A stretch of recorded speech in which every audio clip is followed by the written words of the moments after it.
Seems like a lot isn't working. Let's go see what's happening before I get started here. Let's go see what's happening. Nope. We're working fine. We are working fantastic.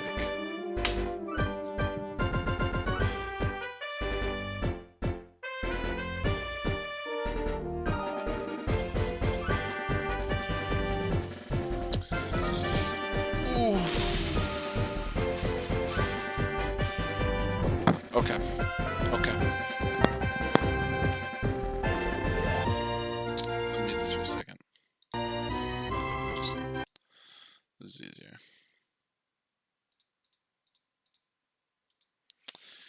Okay.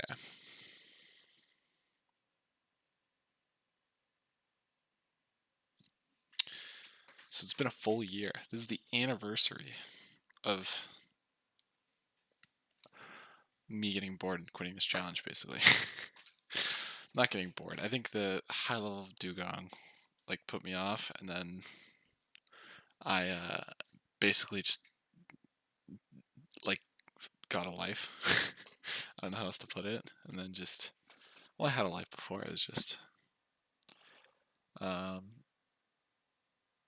spent a lot of time hanging out with friends because the pandemic was sort of chilling out. So that's what I did for most of the time. Hanging out with friends, getting ready for university, doing a lot of training for running. Because the big reason why I started doing this is because I got injured. I couldn't run. This is a good way to like cope with running, with not being able to run because I really love running. It just felt like super grindy, kind of just like running does, you know? It's just like you go, you bang out as many hours as you can. This is kind of like a fun similar thing to running, but I was thinking about like, man, it's been like a full year. I kind of want to beat this thing. Kind of want to beat this thing because it's been weighing on me. And then I went back and I checked my Desmium, and I realized I'd got a new version of Desmium because I obviously kept playing Pokemon because I love Pokemon. So I was playing different games, and I got an updated version of Desmium. The stream looks a lot better. Like my camera quality is better. My in-game looks better, mainly because I'm just using desktop now. I hate like I don't know. I didn't love the other way I had it set. I think this is better. This is like more authentic. I feel like at least it feels like an actual stream instead of like, I don't know, whatever garbage that I've had before. I feel like this is better.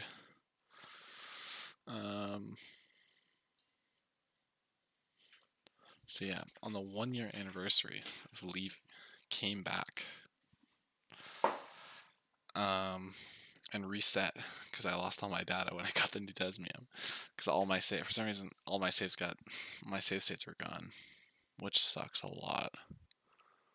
But I think I said in the description too, I think I wanted to reset anyway, because it's like, I don't know. Like, I feel like if I'd started back where I was, like getting 30 levels, getting Dugong 30 levels and then going to Elite Four, it's like I feel very detached from this run. I don't really feel like I earned this one, basically. Like someone else did all the work. Like the past me did all the work. And now here I am, like I have the dock. Look, the dock is like right here, look. This is like the Elite Four prep work. It's all done. Everything is done. It literally had 32 levels on Dugong. It's like, I don't want to do that. It feels kind of lame. Feels very lame to just be airdropped into a run, basically. So I decided to just, it's not worth it. Like, I'm not gonna rare candy back. I kind of want to make this as legit as possible, even though I am playing on Desmium with speed up. Still legit as possible, in my opinion. Or at least what's fun for me, because like at the end of this is all arbitrary, right? Like, it'd be smarter to choose rare candies, because like a lot of this is just like the grindy garbage, like finding the best area to grind and then spending like 3 hours doing it on speed up. Like 99 hours in game after like the first gym, basically. Not quite. It's a little better than that. And another thing is, I don't remember any of the strategies either. Like a lot of the strategies are just like totally foreign to me now. Like I don't remember what you need. I don't remember what trainers have quick attack. What trainers don't? Thinking of trying a new strategy. I have a. Oops. What is happening? Sorry. I have a dock here. I think I'm gonna like. I think I'm gonna make a copy of this, and then like start deleting. No, that's stupid. It's just like youngster Mikey, quick attack Rattata, glitchless trainers. No, we need all trainers. Wait, also, can we get like a better? Is there not a better Heartgold and Soul Silver like trainer dock really? Like I was using one of the Peach Out Discord. I feel like there's like you definitely like better stuff.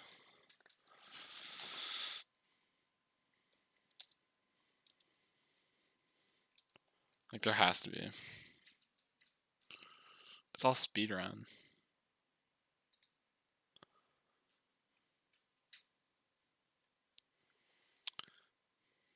Is this gonna be any good? Oh god, okay, I already want to delete this. I already don't want to have this on my computer. It's just, yeah, it's just, let's get out. It's whatever, I'll delete it later, it's fine.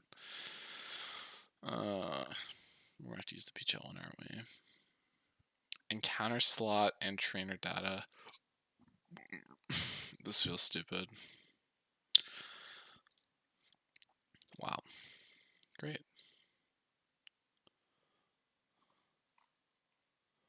Heartgold. I guess I should.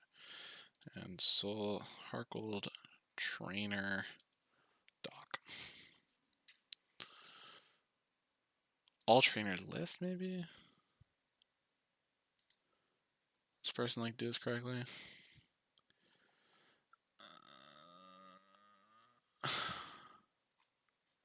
Oh, it says what to do to kill them. It's like speedruns though. I really don't need this. This is all speedrun stuff. I don't want speedrun stuff. I literally just want. Oh.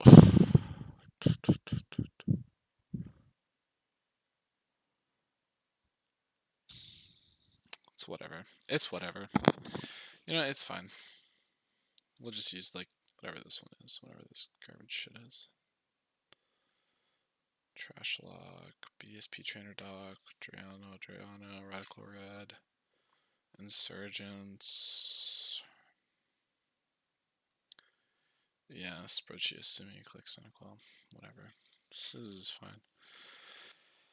The main thing is that it gives its moves. Oh, this was the best one though. Yeah, this was the best one because it showed everything.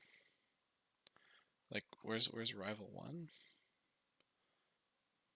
Rival Ghastly Croconaut. This, well, it's not obviously not Croconaut, but can you like focus up? There we go. Okay. Yeah, this is the one we liked. And then I think we just like just pick the nature that's worse for us. So it's like worst case scenario, we get fucked. Or maybe we don't get fucked. Okay. Man, I actually have to start playing now. Oh, I remember this is so brutal. You have to run all the way up, don't you? You have to get the Pokemon, run all the way up, throw a ball at Rattata. I'm doing this at night at least. So I can farm Ariados and Rattatas, because you need both. There must be a better way to catch the Ariados. Because you don't need it till like till mid game. Is there really no better way to catch that thing?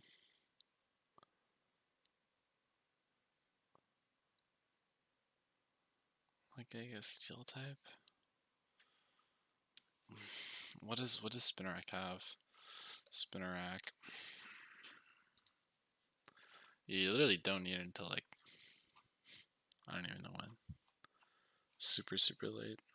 It's not important at all.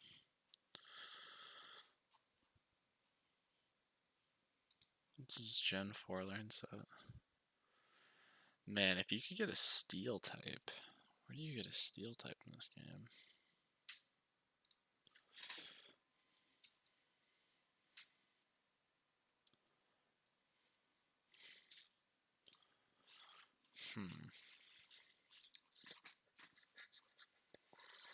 No, no, no. Oh, this is pure steel types. Okay. Skarmory. Jesus. Okay, it's fucking thin for steel types. Magnanimity could be good. I'm sorry. Okay. I can't get any of these Pokemon. So I think it's like exactly Magnemite. Where do you get Magnemite in this game? Wait, I'm not schizoposting, right? Like, this is a resist. I mean, this is an immunity. Yeah, does 0 damage to steel. Can you get like Magnemite? Like, for the express purpose of catching? That would be fucking funny. That would be really, really funny. Route 6 exactly? Oh wait, here we go. Never mind, these two are better. Probably. This is Johto. That's not good. That does nothing for you. That's actually like super unuseful at all. Okay, I don't think you can. I don't think this is doable because you need it. You need the Aridos for thing. I think you just like reset for it. Like, I don't think it's worth it. I think we just do attempts for it. Like, what other steel type is there that I can use? Like, I know it's a meme. Like, you to catch Fortress just to. This is probably a huge time loss. Such a time loss, I have to guess. Yeah, evolve Pineco 31. It's just a time loss. It's just a time loss.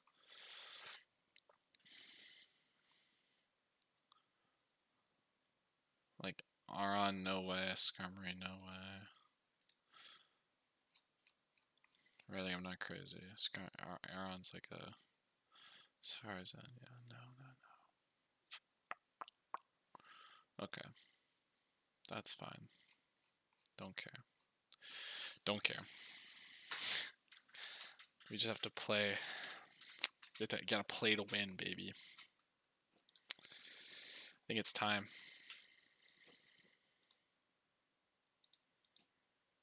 We'll play the first bit of sound. For old time's sake, you know.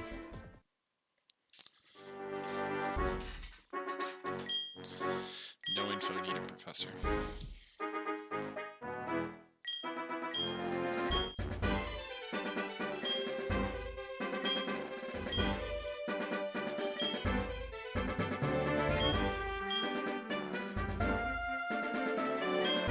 Okay, this is just Marina.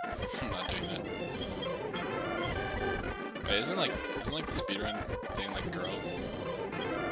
Shouldn't you like always pick girl? It's a new season. We go girl. We'll call her S2 with the first one. Season 2, maybe.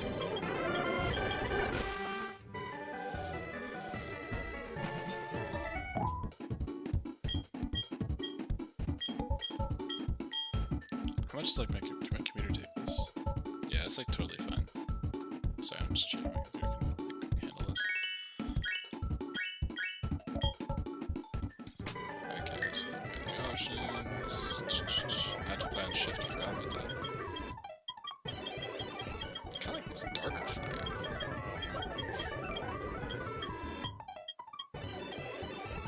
I think that's good. I like that one.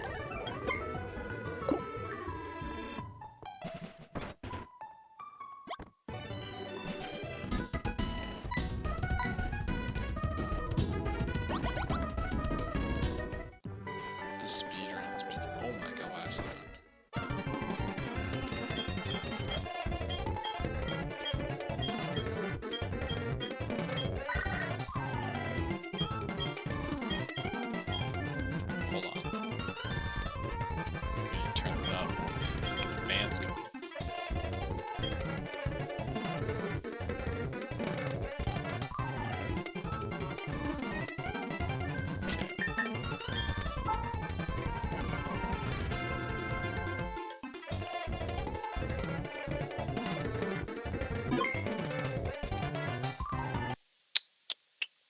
Also, I'm done with sound. I'm sorry. I tried for like 30 seconds, not happening. Instead, also, I've decided this is now. I'm moving this over here. You guys don't even see my Spotify. This is now an exclusively political / Pokemon channel. You know what that means. We're listening to CBC, goddammit. If it's not the last thing I do. Stream dead, by the way. Let me double check. We're still good? Oh my god, we are still good. Smooth stream, shut up. Error. Warning, yeah, I don't care. Options. And exclusively. Smooth stream, shut up. Okay. Error. I don't care. Gary the Spinner Acting. My YouTube channel. Thumbnail for today. Thumbnail go hard today? By the way, I forgot to ask. Thumbnail seems to go pretty hard. Or objectively pretty hard. Okay. Does this get picked up? Today's episode. It's only 30 minutes long? Wait, hold on. Power and politics.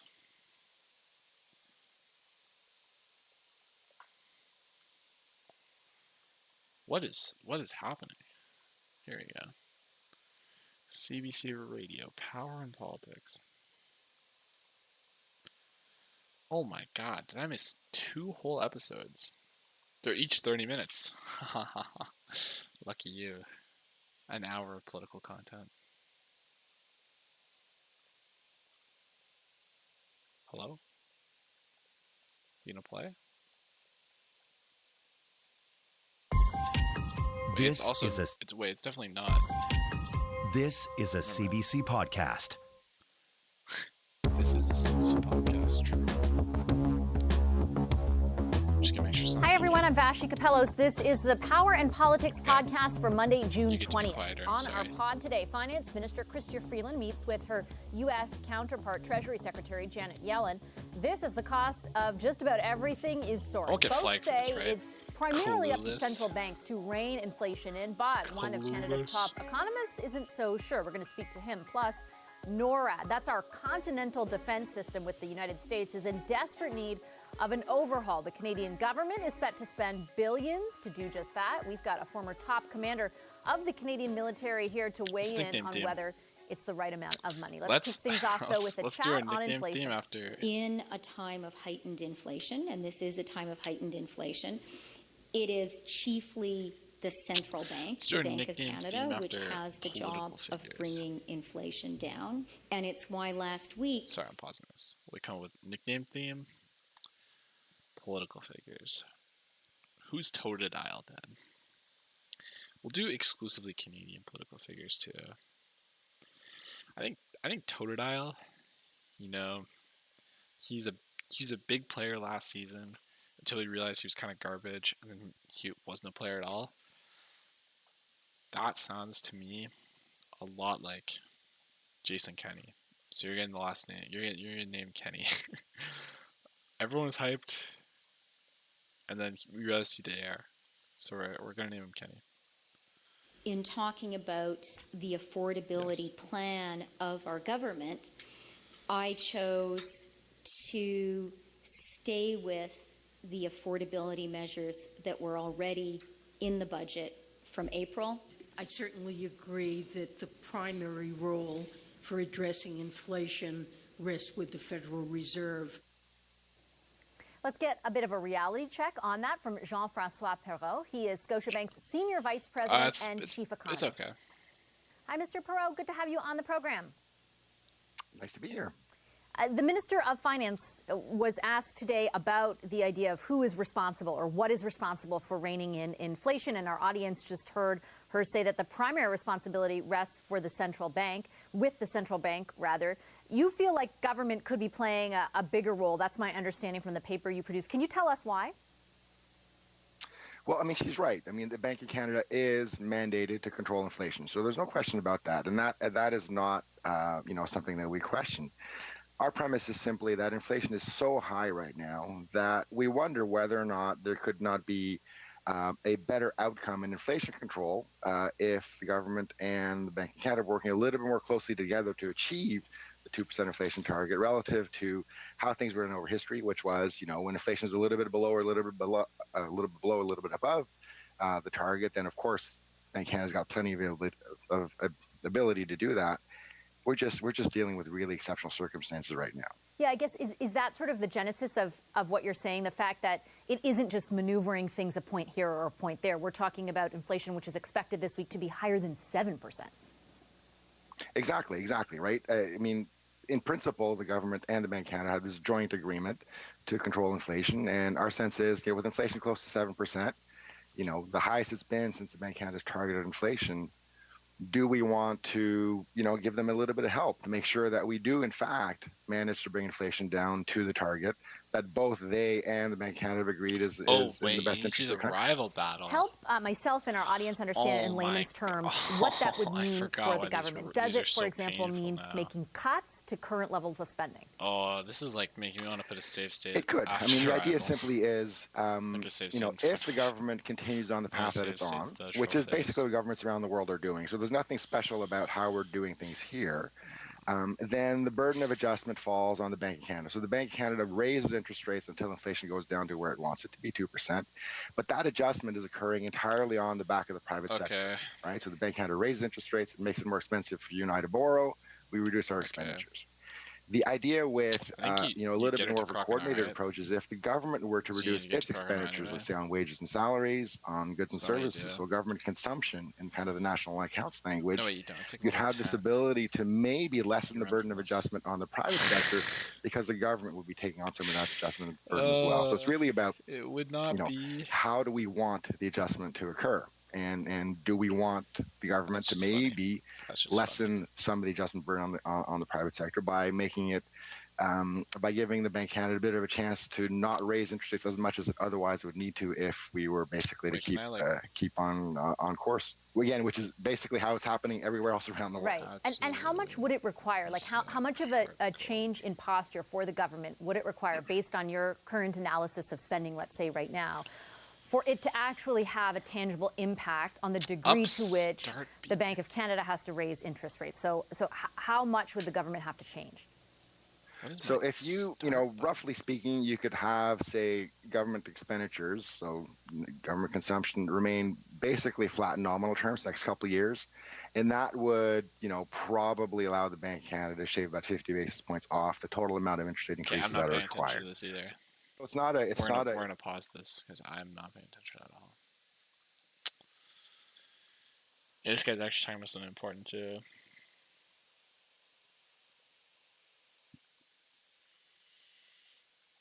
It's like, was it start? So L plus, it's L. Okay. No.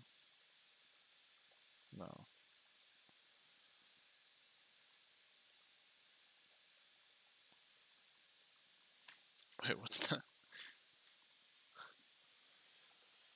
Start at the title screen. Oh my god. And then select. I'm so stupid. I didn't even read like one sentence further. Jesus. Okay, we're back. Hold on. Hold the phone. Select is P. We're pushing P, baby.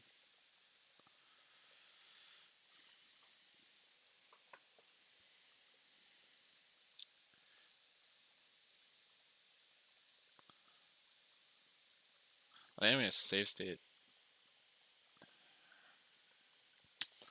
I think I'm going to save state outside of his house. I'm going to name myself Snivy as well. Taking the boy character. Sorry. Season 2's over. We're on to Season 3. I mean, yeah.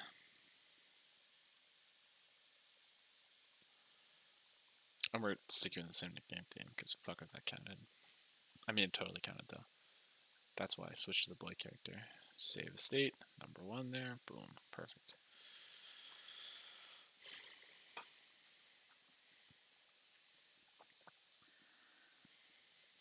Also, I lied. I'm not saving the state there. I'm saving it somewhere else. I'm a killer, he's a killer, she's a killer. We're gonna have to go back to the start of this episode. I keep morbing out. Also, I have a second monitor now, so if you see me looking this way, that's why. It's because I have a second monitor to give me all the cool data. Wait, I messed up. Okay, it's whatever. No, I'm not picking Cynical, shut up. I think Cynical is low-key optimal. Wait, Cynical's low-key trash. Sorry, I misspoke. Jesus, okay. What is this guy's name? Is Kenny? Jason Kenny? I feel like this isn't a... I feel like I can't do political stuff. Because it's not... I'm not, like, getting the grindy parts. Like, I still haven't established nicknames for all the characters, either. This is kind of like a grindy part, though. Wait, hold on. Let's see what level we need first. Hold on. Wait, also, I didn't... Oh my god.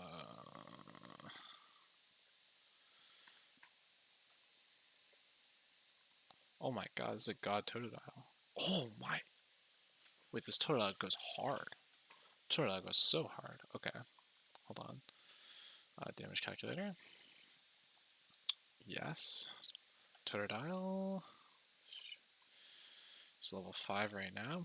He's gonna get Tackle, Bite, Water Gun, probably. Tackle, Bite, Water Gun. To kill a Chikorita, that's level 5. Chikorita level 5, minus defense. It's mild, probably. I mean, we're gonna find out pretty soon if it's mild or not. Okay, so we're clicking Bite all the time. It says we have 13 attack, which is just actual cap. Don't have 13 attack.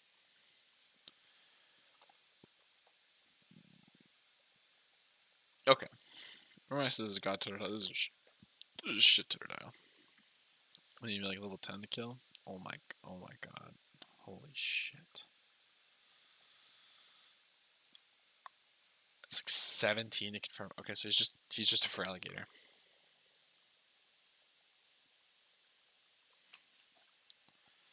All for one encounter. Holy shit. Why did I do this run? What is wrong with me? Like, why? I don't need to do this to myself.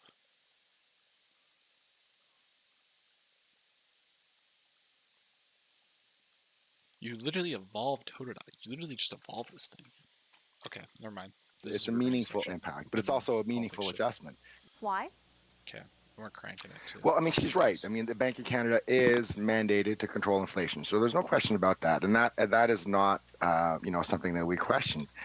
Our premise is simply that inflation is so high right now that we wonder whether or not there could not be a better outcome in inflation control if the government and the Bank of Canada were working a little bit more closely together to achieve the 2% inflation target relative to how things were in over history, which was, when inflation is a little bit below or a little bit below, a little bit below, a little bit above the target, then of course Bank of Canada's got plenty of ability to do that. We're just dealing with really exceptional circumstances right now. Yeah, I guess, is that sort of the genesis of what you're saying, the fact that it isn't just maneuvering things a point here or a point there. We're talking about inflation, which is expected this week to be higher than 7%. Exactly, right? I mean, in principle, the government and the Bank of Canada have this joint agreement to control inflation, and our sense is, with inflation close to 7%, the highest it's been since the Bank of Canada's targeted inflation, do we want to, give them a little bit of help to make sure that we do, in fact, manage to bring inflation down to the target that both they and the Bank of Canada have agreed is in the best interest of the country? Help myself and our audience understand in layman's terms what that would mean for the government. Does it, for example, mean making cuts to current levels of spending? It could. I mean, the idea simply is, if the government continues on the path that it's on, which is basically what governments around the world are doing, so there's nothing special about how we're doing things here, then the burden of adjustment falls on the Bank of Canada. So the Bank of Canada raises interest rates until inflation goes down to where it wants it to be, 2%. But that adjustment is occurring entirely on the back of the private sector, right? So the Bank of Canada raises interest rates. It makes it more expensive for you and I to borrow. We reduce our expenditures.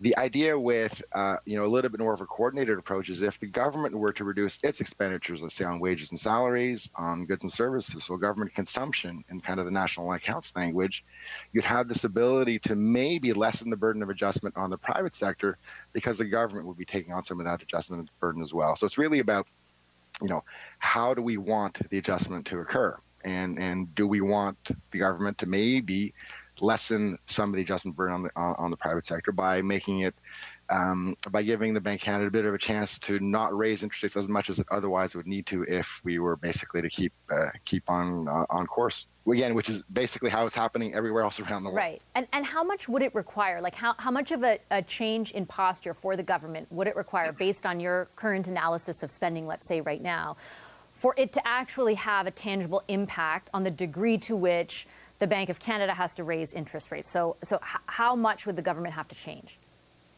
So if roughly speaking, you could have, say, government expenditures, so government consumption remain basically flat in nominal terms next couple of years, and that would, probably allow the Bank of Canada to shave about 50 basis points off the total amount of interest rate increases that are required.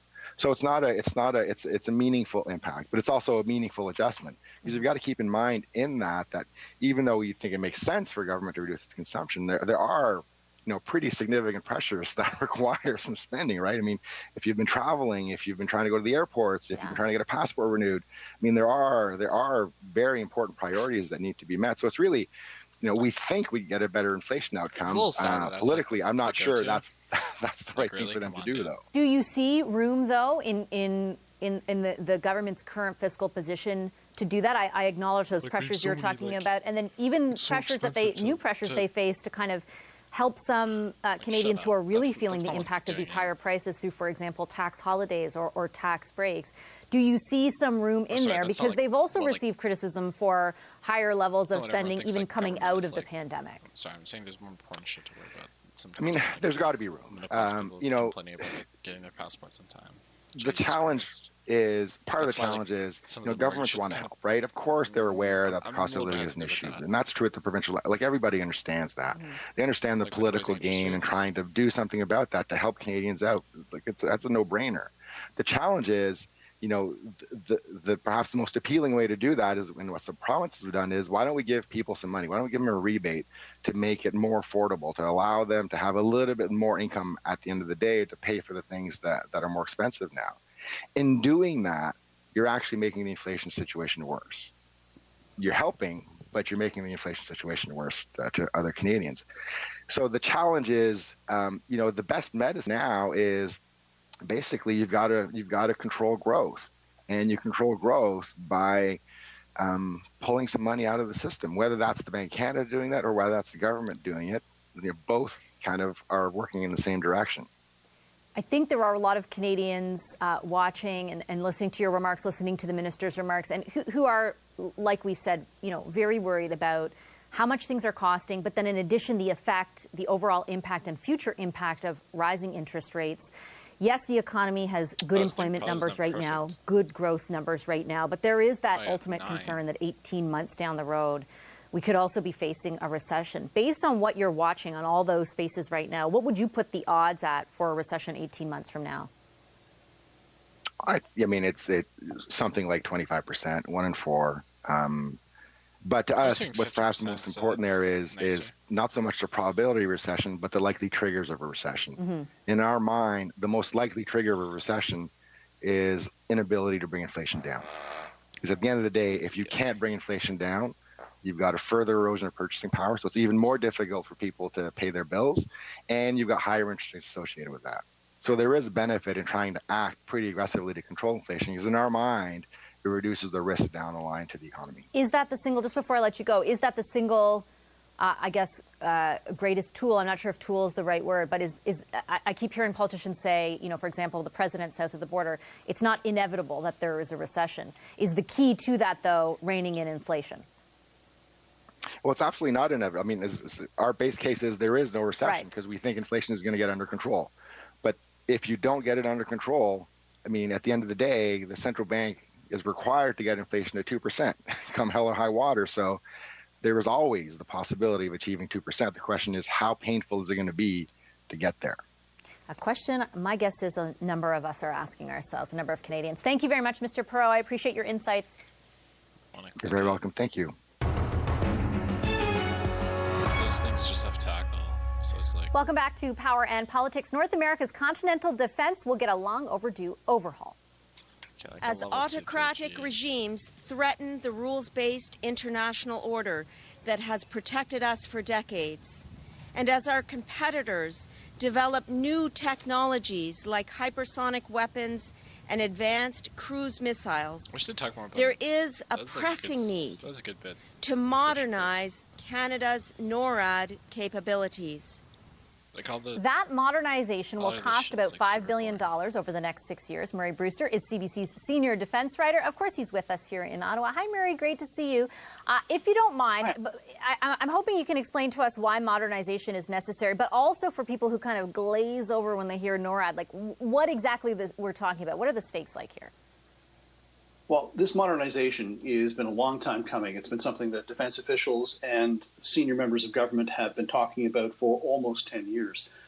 It's long overdue in the sense that the current chain of radar stations that guard the North Warning System, it's 3 decades old, a little bit more than 3 decades old, and it will reach the end of its service life in 2024. So it is one of the oldest systems that is there for defense in North America.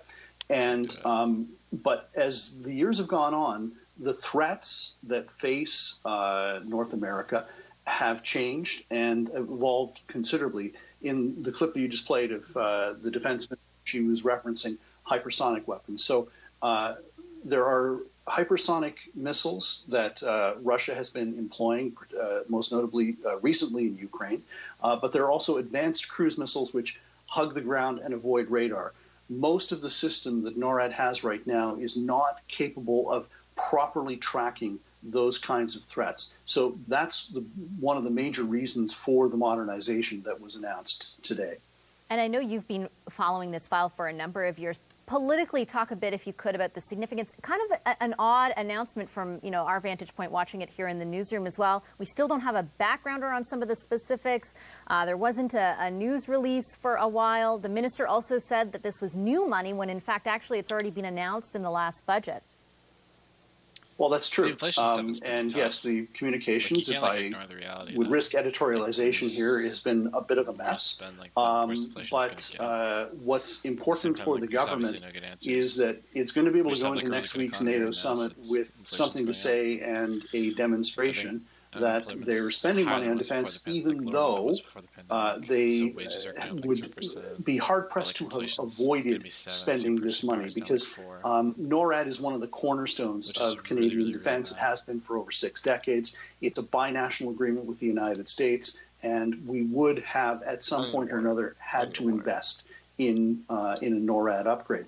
But as you know, Canada has been under pressure from the United States and other NATO allies to boost defense spending in light of the war in Ukraine. And what's significant about today's announcement is that many of the scenarios that defense planners at NORAD have been warning about for the last decade or more, we're seeing them play out in real time in Ukraine right now, because the Russians have used hypersonic missiles, they've used advanced cruise missiles in Ukraine, and Ukraine has been calling for a major air defense and a major air defense upgrade from the United States and NATO allies. So this is one of the key parts of the debate about NORAD as it's going to unfold, because one of the things that the Canadian commander who is a part of NORAD today said was that they're watching very closely how the events have unfolded in Ukraine and how the Russians have used aviation, because it could potentially, maybe, one day be used against North America. Okay, on that note, thanks very much, Murray. The CBC's Murray Brewster here now to assess today's move to invest in updating or modernizing NORAD. Retired General Tom Lawson. He served as Chief of Defense Staff from 2012 to 2015 and previously served as Deputy Commander of NORAD. General Lawson is with us here in Ottawa. General, good to have you back on the program as always. Let me start off where Murray just left off, if you don't mind, and just on the possibility of a threat. Now that we have what we have seen play out in Ukraine play out, how much more, I guess, prescient or how much more significant is what we do with NORAD given the nature overall of the threat? Yeah, it's a very good point that Murray makes and that you're pointing to, and that is that for a long time, government planners and defense observers have been aware that the NORAD systems have been falling further and further behind in their capability to survey properly. But the urgency wasn't there. I mean, you know, just a couple of decades ago, it looked like Russia was turning into a democracy and China would be a great friend instead of a competitor. Now the urgency is there. And sorry, I'm thinking. Now it's like, I don't even know. Now I don't know. Oh my god, it's in every fucking town as well. What's the... I need to see this. Oh, fuck me. It gets bug bite. Oh, the bug bite's so bad. Okay, so after, it needs to be like level like... You need exactly this when you say you need 1, 2, 3, 4. Like 1, 2, 3, 4 here. Just get bug bite.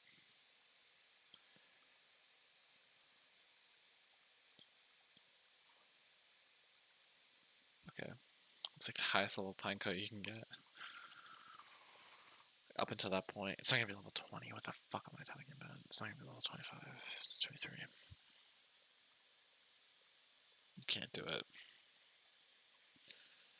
Can't get Pineco. You literally, this is the only game you can play. You can play this game.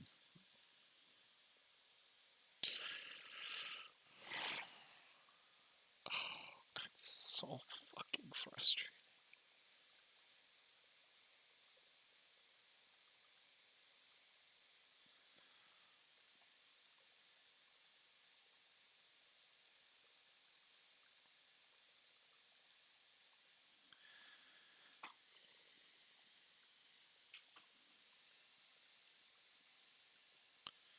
Like, is it just like...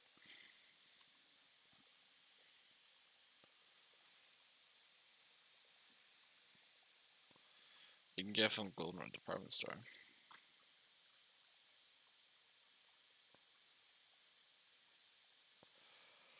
Like, you just straight up get it from the Goldenrod Department Store. Like, do you just take the rat and then just go Ultra Ball and pray? Pray on the 80%?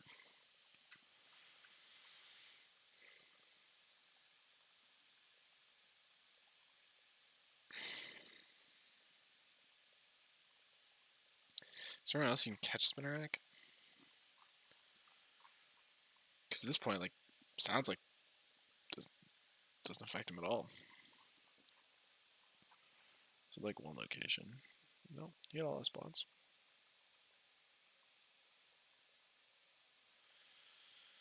Wait, they got a ton of spots here.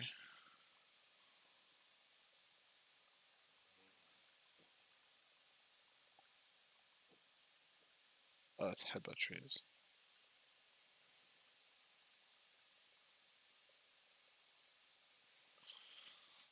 That one is optimal.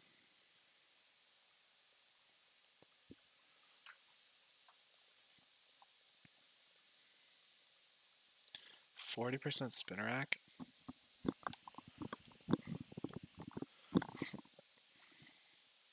Says it doesn't matter. Ultra Ball's an Ultra Ball, apparently. It's, like, apparently it just doesn't matter at all. Actually, wait a minute.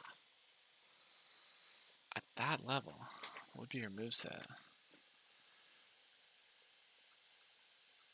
At that level, your moveset is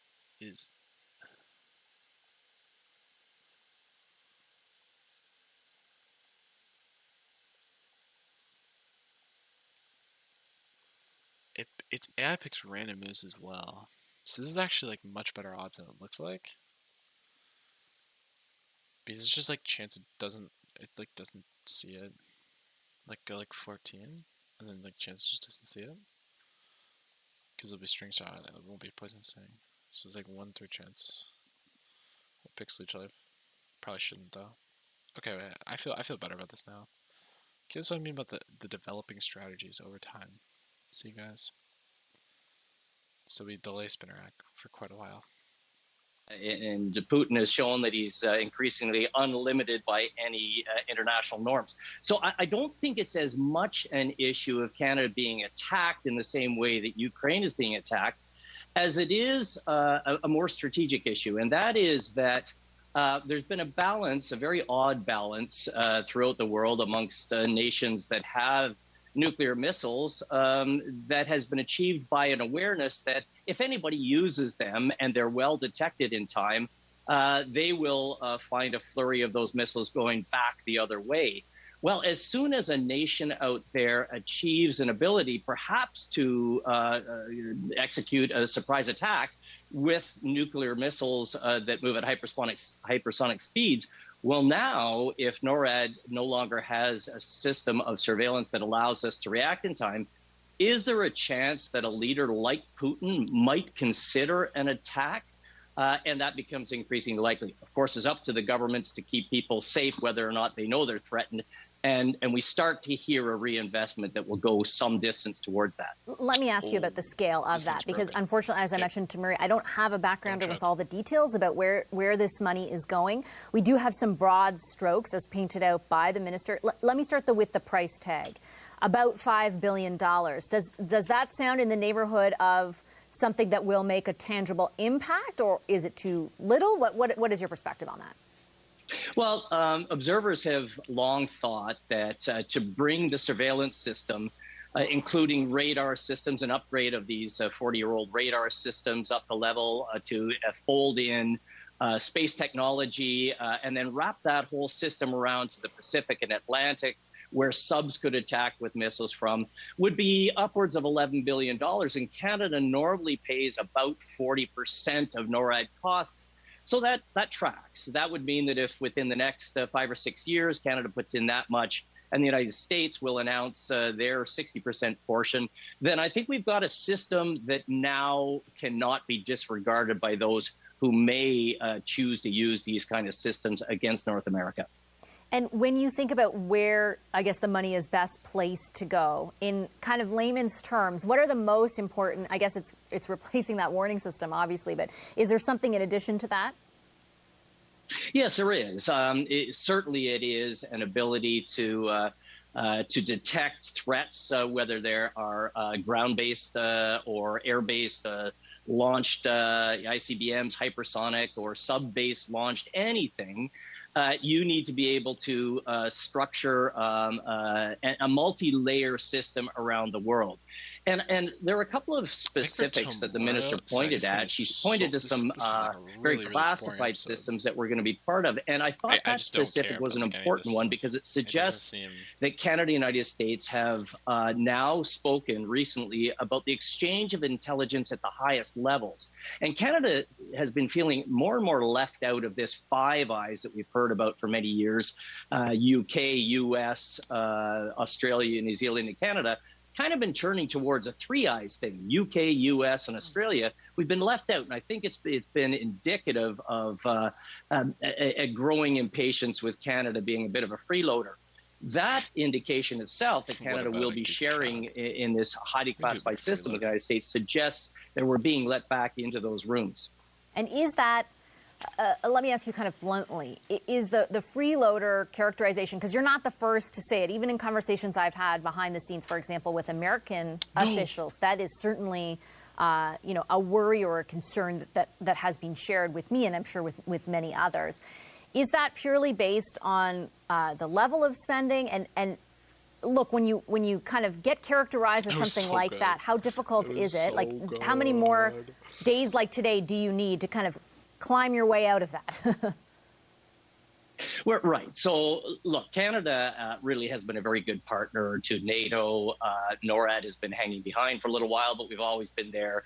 And certainly the F-35 buy is going to bolster that relationship.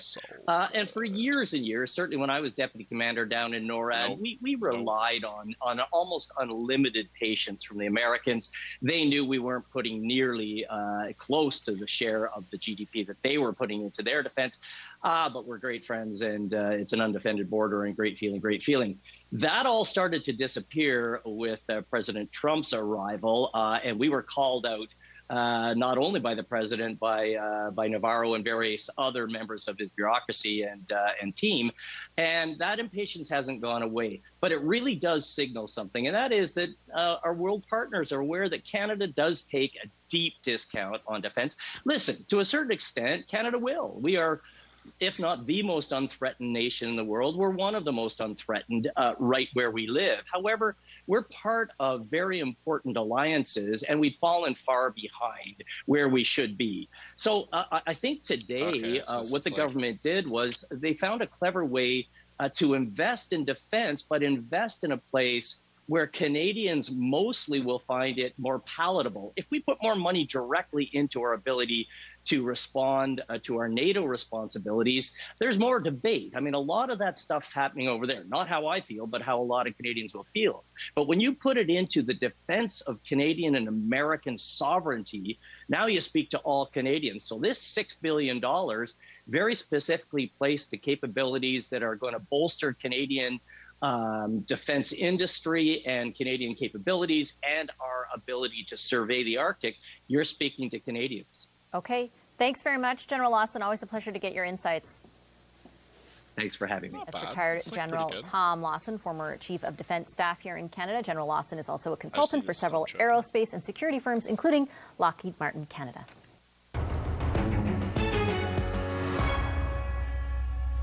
Welcome back to Power and Politics. Is government spending fueling the rising cost of living? The finance minister must be wearing industrial-grade noise-canceling earphones to avoid hearing the calls from economists to cut her government's over-the-top spending. She knows that it's only adding gas to the inflationary fire. When will this Minister of Finance stop fueling inflation and instead start fighting it? The Conservatives have voted against every single measure that we put on the floor of this House to make life more affordable, Mr. Speaker, including C2, including the Canada Child Benefit, including making sure that OAS payments are indexed. Mr. Speaker, they are all talk, no action. On this side, we're focused on affordability for Canadians. Let's talk about this political hot potato with the Power panel. Political strategist Sharon Carr is with us from Toronto, as is Brad Levine of Council of Public Affairs. Here with me in studio, Shakir Chambers of Earnscliffe Strategies and former CBC Parliamentary Bureau Chief Rob Russo. Hi, everybody. Hello. Nice to see you, and nice to have a few of you here in studio. Shakira, I'll start with you, and I just feel like this is almost like a perfect political firestorm. It doesn't matter which way or which party you look at it. Like the Liberals are just getting hammered day in and day out. Either you're spending too much, you're spending too little, you're too much stimulus, too little stimulus. You need to tax cut, you need to increase tax. Like it's all over the map. Break it down for us. What do you think the strongest line of accountability is for them?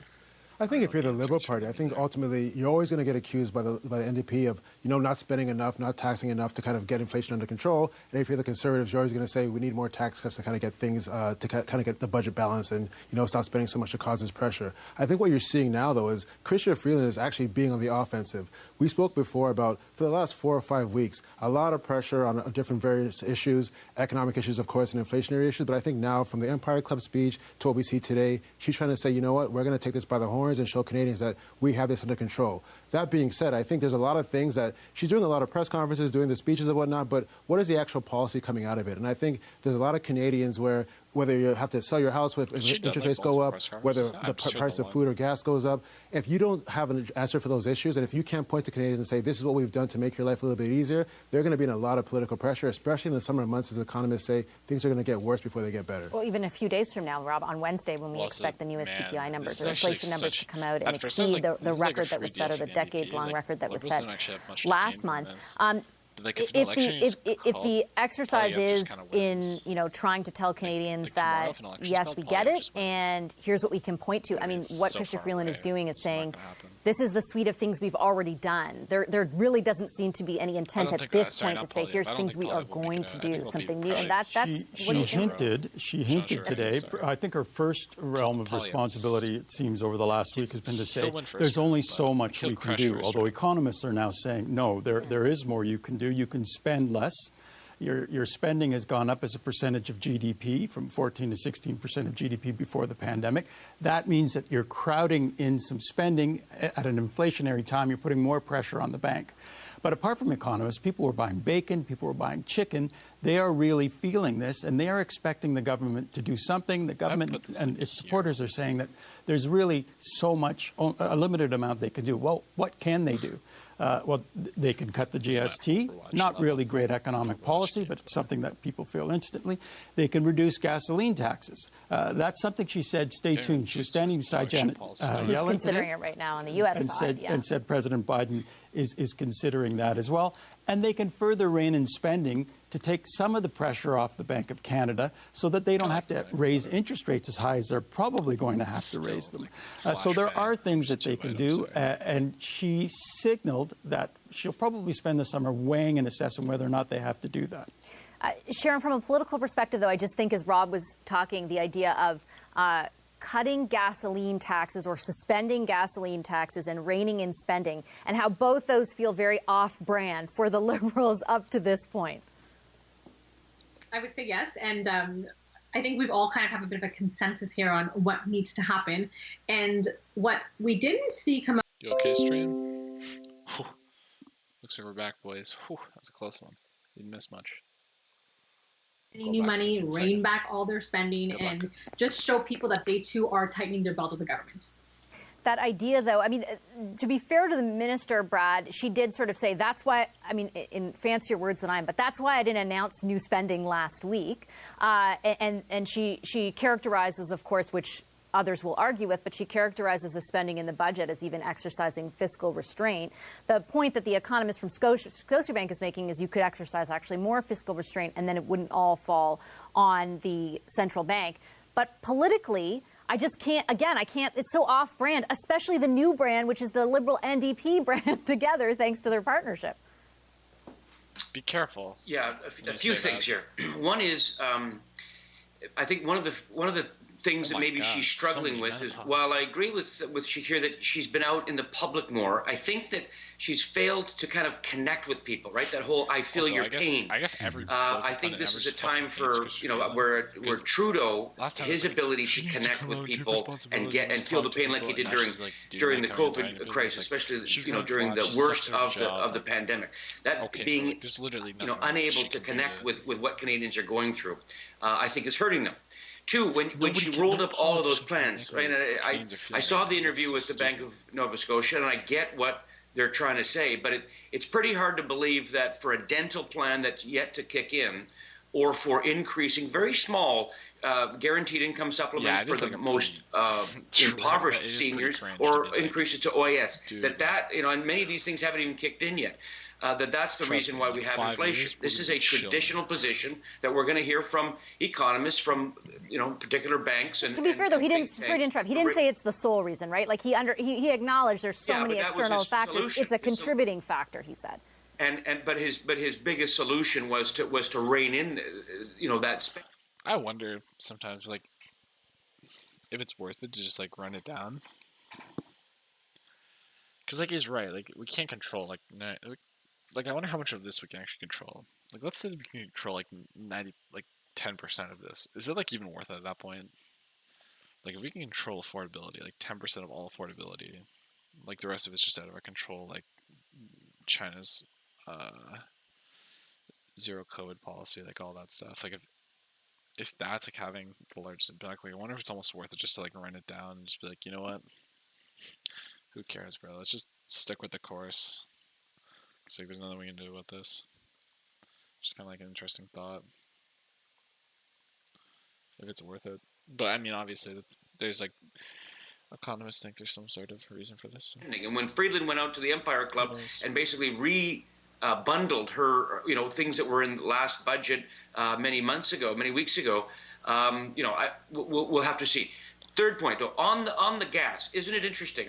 Number one issue that the Liberal Party of Canada decided that it would go out on and it would place a real emphasis on is climate change, and it gave people like Stephen Guilbeault tremendous clout within cabinet. Now we have runaway gas prices due to a whole host of reasons that aren't just the federal government's doing. There's external factors at play. If Biden goes and does cut the tax, there'll be tremendous pressure for them to do the same, because it's a symbol that you can point to, and the average Canadian would actually get, as opposed to quite complicated or this is going to be a simple thing that they can do. I think the pressure is tremendous. I predict that they will go for it. The NDP will howl, but unfortunately, that's not within the confidence and supply agreement.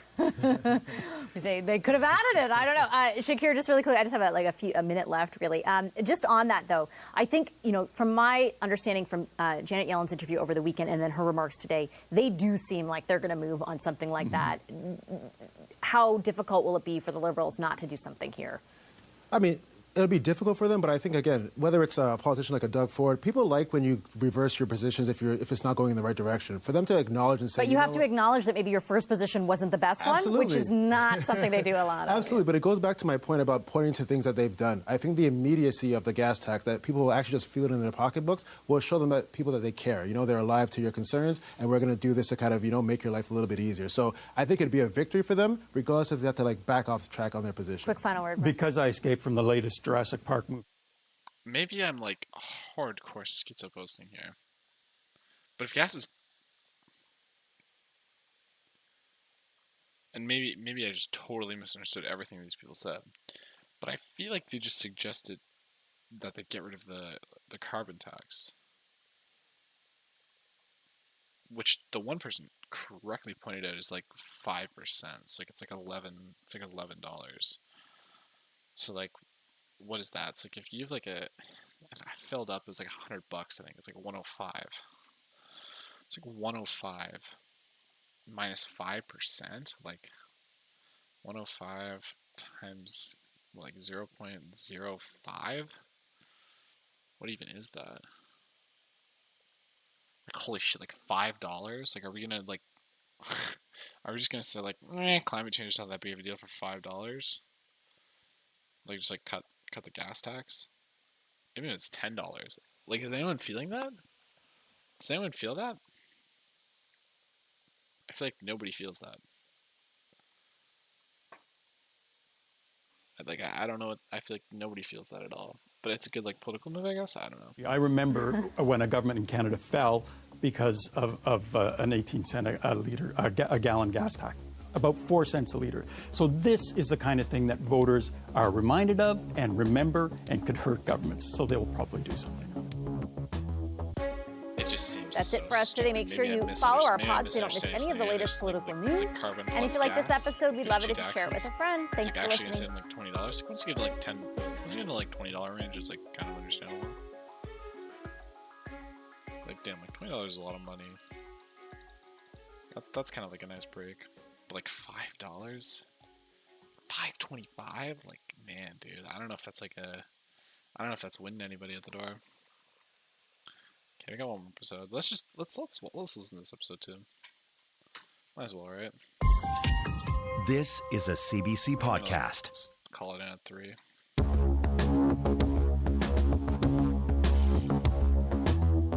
Hi, everyone. I'm Vashti Capellos. This is the Power and Politics podcast for Tuesday, June 21st. A quick note first before we start. Power and Politics is now on a summer schedule, and that does mean that the podcast episodes or the pods will be a bit shorter than you've come to expect, and that'll last for the next few months or the summer. On our pod today, however, the Trudeau government is facing a pretty serious accusation. A Nova Scotia RCMP officer suggests the Prime Minister's office tried to interfere with the 2020 mass shooting investigation. Why? To help gun control legislation advance. The government denies that allegation. MPs will be here to discuss, plus new testimony at the special committee investigating the Capitol Hill riots. David Frum is here to weigh in on what we've learned so far. But first, did the feds try and tell the RCMP to release details of the weapons used in the Nova Scotia shooting to advance their own gun control legislation? That's what's being alleged in the inquiry looking into that mass shooting, the worst one in Canadian history. In a document released today, a local RCMP officer's notes detail RCMP Commissioner Brenda Lucky's disappointment at the local force's apparent unwillingness to disclose details of the weapons used because they said it would jeopardize their investigation. According to the officer's notes, the commissioner said she had promised the Minister of Public Safety and the Prime Minister's office that the RCMP would release this information. I tried to explain there was no intent to disrespect anyone. However, we could not release this information at this time. The commissioner then said that we didn't understand that this was tied to pending gun control legislation that would make officers and the public safer. The public safety minister at the time was Minister Bill Blair, and he is facing heat from the opposition over this. But Blair denies anyone from the government asked or pressured Lucky. Have a listen. Who in the PMO and the public safety minister's office directed? I'm very pleased to confirm that no one in the Prime Minister's office or the Public Safety Office exerted any pressure or direction on the Commissioner of the RCMP. Mr. Speaker, that is contradictory evidence according to the Commission's report. Somebody in the Prime Minister's office, somebody in the Public Minister's office directed Commissioner Lucky to get that information. Who was it? The Commissioner of the RCMP is the Commissioner of the RCMP and doesn't require any authorization from anyone else to speak to her own organization. For more on this, BC Liberal MP Talib Noor Mohammed is in Ottawa, and in Winnipeg, Conservative public safety critic Raquel Dancho. Hi to both of you. Thank you very much for making the time. Mr. Noor Mohammed, I'll start with you. Did any member of your government or any of their staff ever tell Brenda Lucky or her staff to make sure details of the weapons used in the mass shooting in Nova Scotia were made public? And did you tie that to upcoming gun control legislation? Is that a bad thing? Well, actually, first of all, I mean, this is an important and difficult time for the folks, the families and others that were first traumatized by the incident, of course, being re-traumatized by the NCC. Look, our government is not in the business of scoring political points at the expense of Canadian tragedies. That's not what this is about. And the RCMP, as you well know, does not take their direction from the federal government. The RCMP operates independently, and that independence is critical to ensuring that our public safety and our parliamentary systems are protected in the way that they are. Respectfully, Mr. Noor Mohammed, that doesn't answer the question. Did your government at any point tell RCMP Commissioner Brenda Lucky to make sure that details of the weapons used in the shooting were made public, were told to the media, and did you tie that to upcoming gun control legislation? Is the answer no? Is that what you're saying? The minister made that very clear today, and I think it's very important that Canadians understand that we are not in the business of scoring cheap political points at the expense of a Canadian tragedy. That is not a reasonable thing for any government. No. So are you saying that the Superintendent Darren Campbell, who recalled this in his notes in the document that was made public today, is not telling the truth? I'm saying that I, like you, heard what the minister said today, and the minister made it very clear that at no point in time was Commissioner Lucky directed to do anything in this regard by the Department of Public Safety. And the RCMP Commissioner is free to speak to and give direction to her staff and her team as she chooses, but she does that as an independent individual and not as some kind of instrument of the federal government. So she never said, quote unquote here, she had promised the Minister of Public Safety and the Prime Minister's office that the RCMP would release this information. She never said that. I mean, again, as I said, the minister was asked the question today in the House. The minister's on record saying that at no point in time was the Commissioner of the RCMP pressured to do that. Okay, Ms. Dancho, my apologies. Your party, as we heard in that exchange, was certainly, and I should say this was first reported by the Halifax Examiner today, based on documents released to the inquiry, is criticizing the government for doing this. You heard what your colleague here just said, echoing the minister's comments. They're denying that they ever told the RCMP to do this. Do you have any reason to believe otherwise, or should you just take them at their word? I would say it's according to the Nova Scotia Superintendent Vashi, who is a fairly high-ranking and reputable official in Nova Scotia, who is making the claim, who is alleging that during a meeting with the commissioner of the RCMP, the commissioner had said to him and to others that she had promised the Prime Minister's office and the Public Safety Minister's office that she would get this information released. What's being alleged is that it was for the purpose of leveraging a horrific tragedy for the political gain of the Liberal government. And one thing I will agree with my colleague here is that this is devastating news for the families impacted by this tragedy. 22 people were tragically murdered. And in the heat of that first week, when there was an ongoing critical criminal investigation, we are learning or alleging, it is being alleged, that the Prime Minister's office and the Public Safety Minister's office were attempting to leverage that for their own political gain and interfere with a criminal investigation. Incredibly serious and shocking allegations that need to be investigated. The Conservative Party will be moving forward with every tool at our disposal to get to the bottom of this. This needs to be investigated. We need to have these individuals mentioned in this story testify to get the full story. Look, if the government if you take them at their word and there was no direction provided, and Commissioner Lucky is the one who told the group that assembled that, in fact, all these things that are being reported, that she was being pressured, or that she not pressured, that she did make a promise, rather, and that it was tied to gun control legislation. Should her job sort of be in jeopardy? Like, do you think, does the responsibility fall on her? Oh, wait, it's 9, well, on one account of what you said, I don't think it's easy for the public to trust this government. We see a critical pattern emerging here. We saw similar behavior and denial of wrongdoing during the SNC Lavalin scandal. There was denial at that time, and we know how that turned out. So I would say that they don't get the benefit of the doubt in this regard. It is being alleged that there was serious political interference from the highest level of government to direct the RCMP to reveal critical information about an ongoing investigation of the worst mass killing in Canadian history within a week of that happening. I think that's shocking news. It would seem that the RCMP commissioner was acting on direction from the Prime Minister's office. That's why we need to get to the bottom of this, Vashi, and ensure that these individuals testify before committee and that the truth is revealed and justice is served to those accountable if this is true and these allegations prove to be true during that testimony. Mr. Noor Mohammed, I note that you and the minister denied that any direction was provided. So let's take that off the table for a second. Can you tell Canadians watching tonight that there were no discussions between staff members in the PMO or the public safety minister or his staff members and the commissioner of the RCMP during the time or thereafter of the shooting that involved upcoming gun control legislation? Was gun control legislation ever discussed in this context?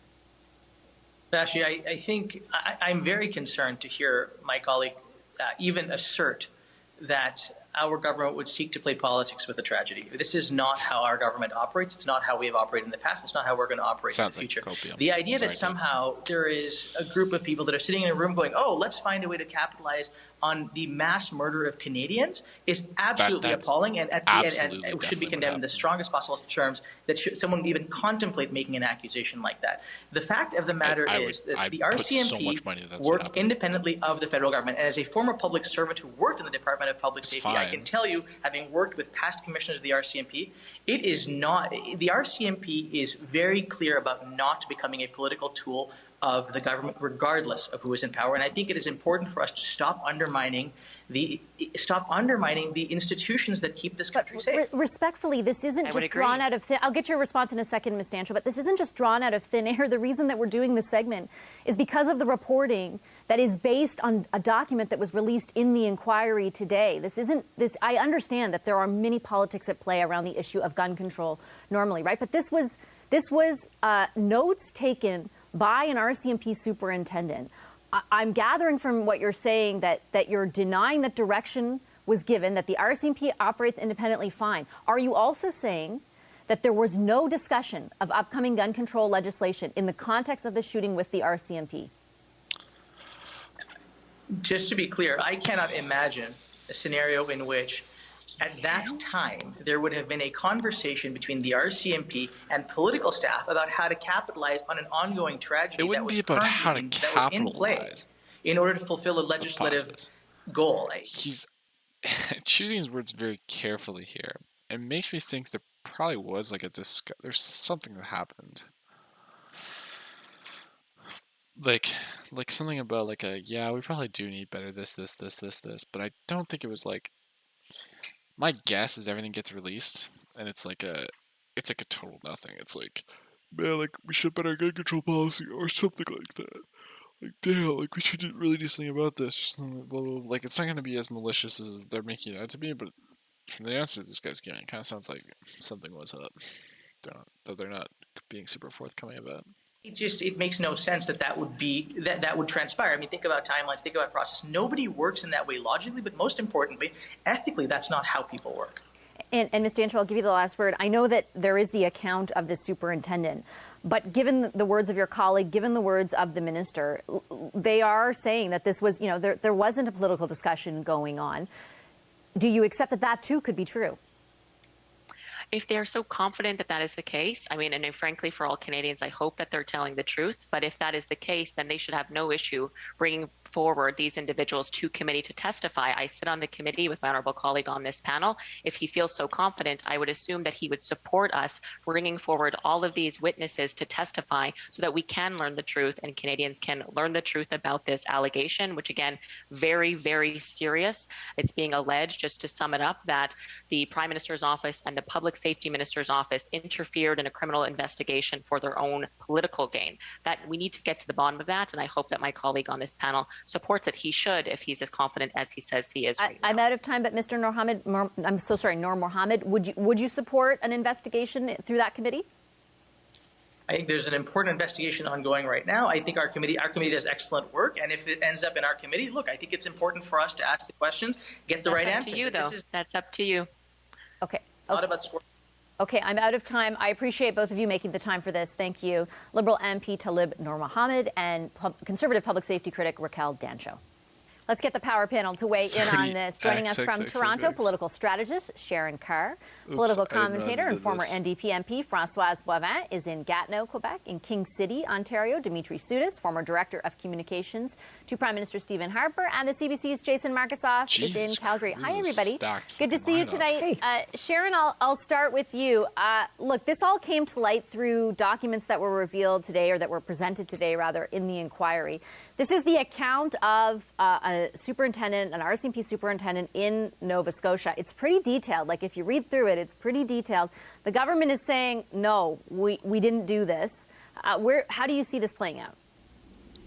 Well, for starters, it doesn't look great. It doesn't look great on anyone. It doesn't look great on the government. It doesn't look great on Brenda Lucki. Now, that being said, we have seen commentary come out of the government in the last, this has all been changing over the last several hours, several minutes in this case, and they are saying that there was no direction that was given. So to a certain extent, we do have to take the word of Minister Blair. What he did say, that did not happen. But it is going to be interesting to find out where did this come from. And listen, I can go on and talk about Brenda Lucki for an hour, and I know we're going to cover a bit more of that later today, but I think there definitely needs to be some clarity as to where this came from. And if someone misspoke, it's a pretty big error in judgment. Dimitri, let me get your take. I just want to acknowledge I just got an email in my inbox that has a statement from the RCMP, so I'll quickly parse through it and present it as soon as I can look at it for a second. But just your take on the political ramifications. And I do take the government's point that they're saying no direction, but that does leave room for discussion, which I think would also raise a few eyebrows. Wait, why don't I just... Oh, I don't hear you, unfortunately. Now I do. Now I hear you. Go for it. Why did I ever go for it? I think you hit the nail on the head, Vashi. I'm sure that Minister Blair is being truthful when he says that no direction or pressure was applied on the RCMP commissioner.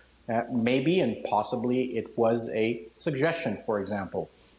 In terms of a political fallout, summer is just starting. Is this something that an RCMP commissioner should resign over? The answer is yes. Will the RCMP commissioner resign? My answer is going to be no. I don't foresee the RCMP commissioner resigning over this. Having said that, and I want to kind of flip it on the other side, it doesn't surprise me to see that the RCMP, and if you look at the last 20 years of history of the RCMP, there's been an agenda within the establishment, within the upper brass of the RCMP, to literally ban all and every gun possible, including water guns. You know, I remember conversations back in the day when we were in government. This is part of the core agenda of the RCMP. The reality, though, is the civ. The real issue is illegal gun smuggling from the Detroit-Windsor border through native reserves. Is it possible that this article has some truths in it? Is it possible that in a conversation with the Prime Minister's office and the Public Safety Minister's office that a suggestion was made? Absolutely not. But make no mistake, I'm sure the RCMP commissioner felt no pressure because that is they literally have a similar agenda. The executive of government and the RCMP. Okay, I just want to pause for 1 second. I'm going to read out this statement in full and then get Francoise and Jason to weigh in. It's a little bit lengthy, so bear with me. I'm sorry. Like I said, I just got it into my mailbox. I want to acknowledge and address, this is from RCMP Commissioner Brenda Lucki, information included in the foundational document issued by the Mass Casualty Commission. As a police officer and the RCMP Commissioner, I would never take actions or decisions that could jeopardize an investigation. I did not interfere in the ongoing investigations into the largest mass shooting in Canadian history. It is important to note that the sharing of information and briefings with the Minister of Public Safety are necessary, particularly during a mass shooting on Canadian soil. This is standard procedure and does not impact the integrity of ongoing investigations or interfere with the independence of the RCMP. I take the principle of police independence extremely seriously, and it has been and will continue to be fully respected in all interactions. Okay, I'm doing it on my phone then. Brenda Lucki goes on to say, the horrific events of April 2020 in Nova Scotia have forever changed the lives of victims' families, community members, and RCMP employees across Nova Scotia and beyond. Several days after the mass shooting, I met with Nova Scotia RCMP colleagues to discuss a number of things. This included the flow of information to RCMP National Headquarters on the investigation and the public release of information. It was a tense discussion, and I regret the way I approached the meeting and the impact it had on those in attendance. My need for information should have been better weighed against the seriousness of the circumstances they were experiencing.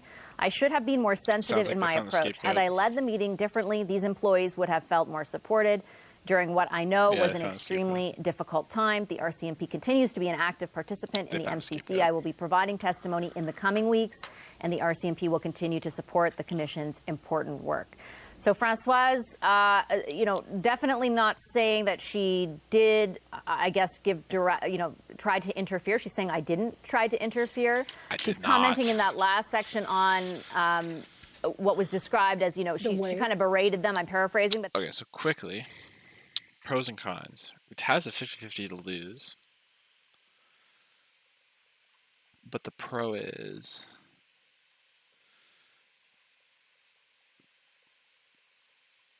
Eradicate stronger, I think. Slightly.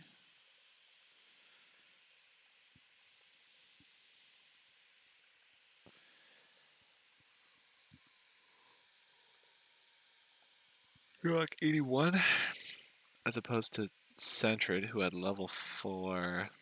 Wait, but can you even find level 4 Centred anywhere? Oh my god.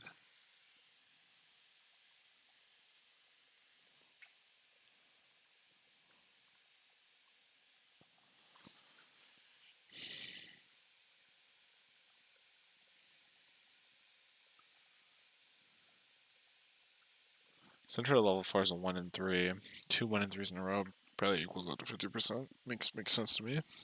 It's good math.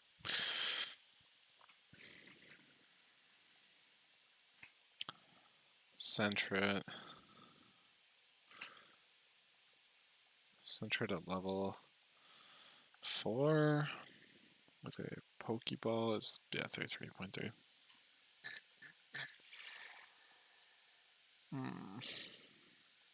Just like pray goes for defense curls. But can you find a Centred at level 4? That's the true problem. That's the true crime.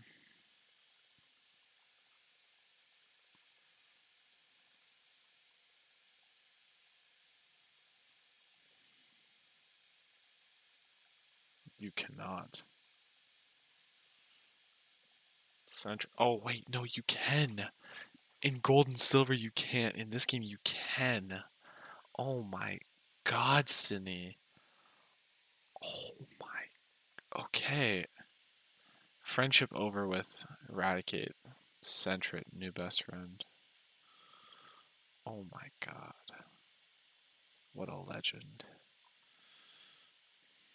See, look, guys, we're optimizing.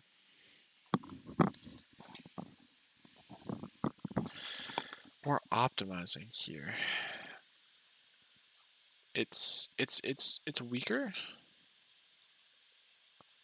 And it's slower. But you know what? If it's not more efficient, then god damn it. What's the point?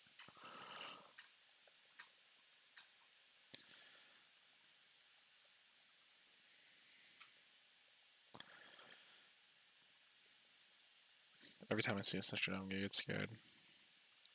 Do I even have balls?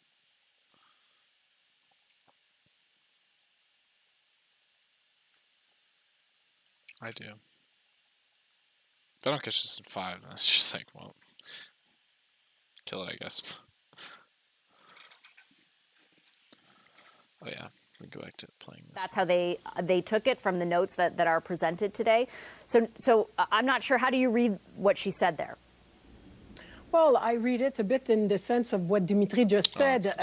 For some people, it sounds like I'm making a suggestion. The person receiving it is perceiving it as some type of pressure, and she kind of allude to that aspect that maybe she was a bit more too forceful the way she approached the request for information. At the same time, when I was reading that whole story, I was thinking to myself, there's a mass shooting.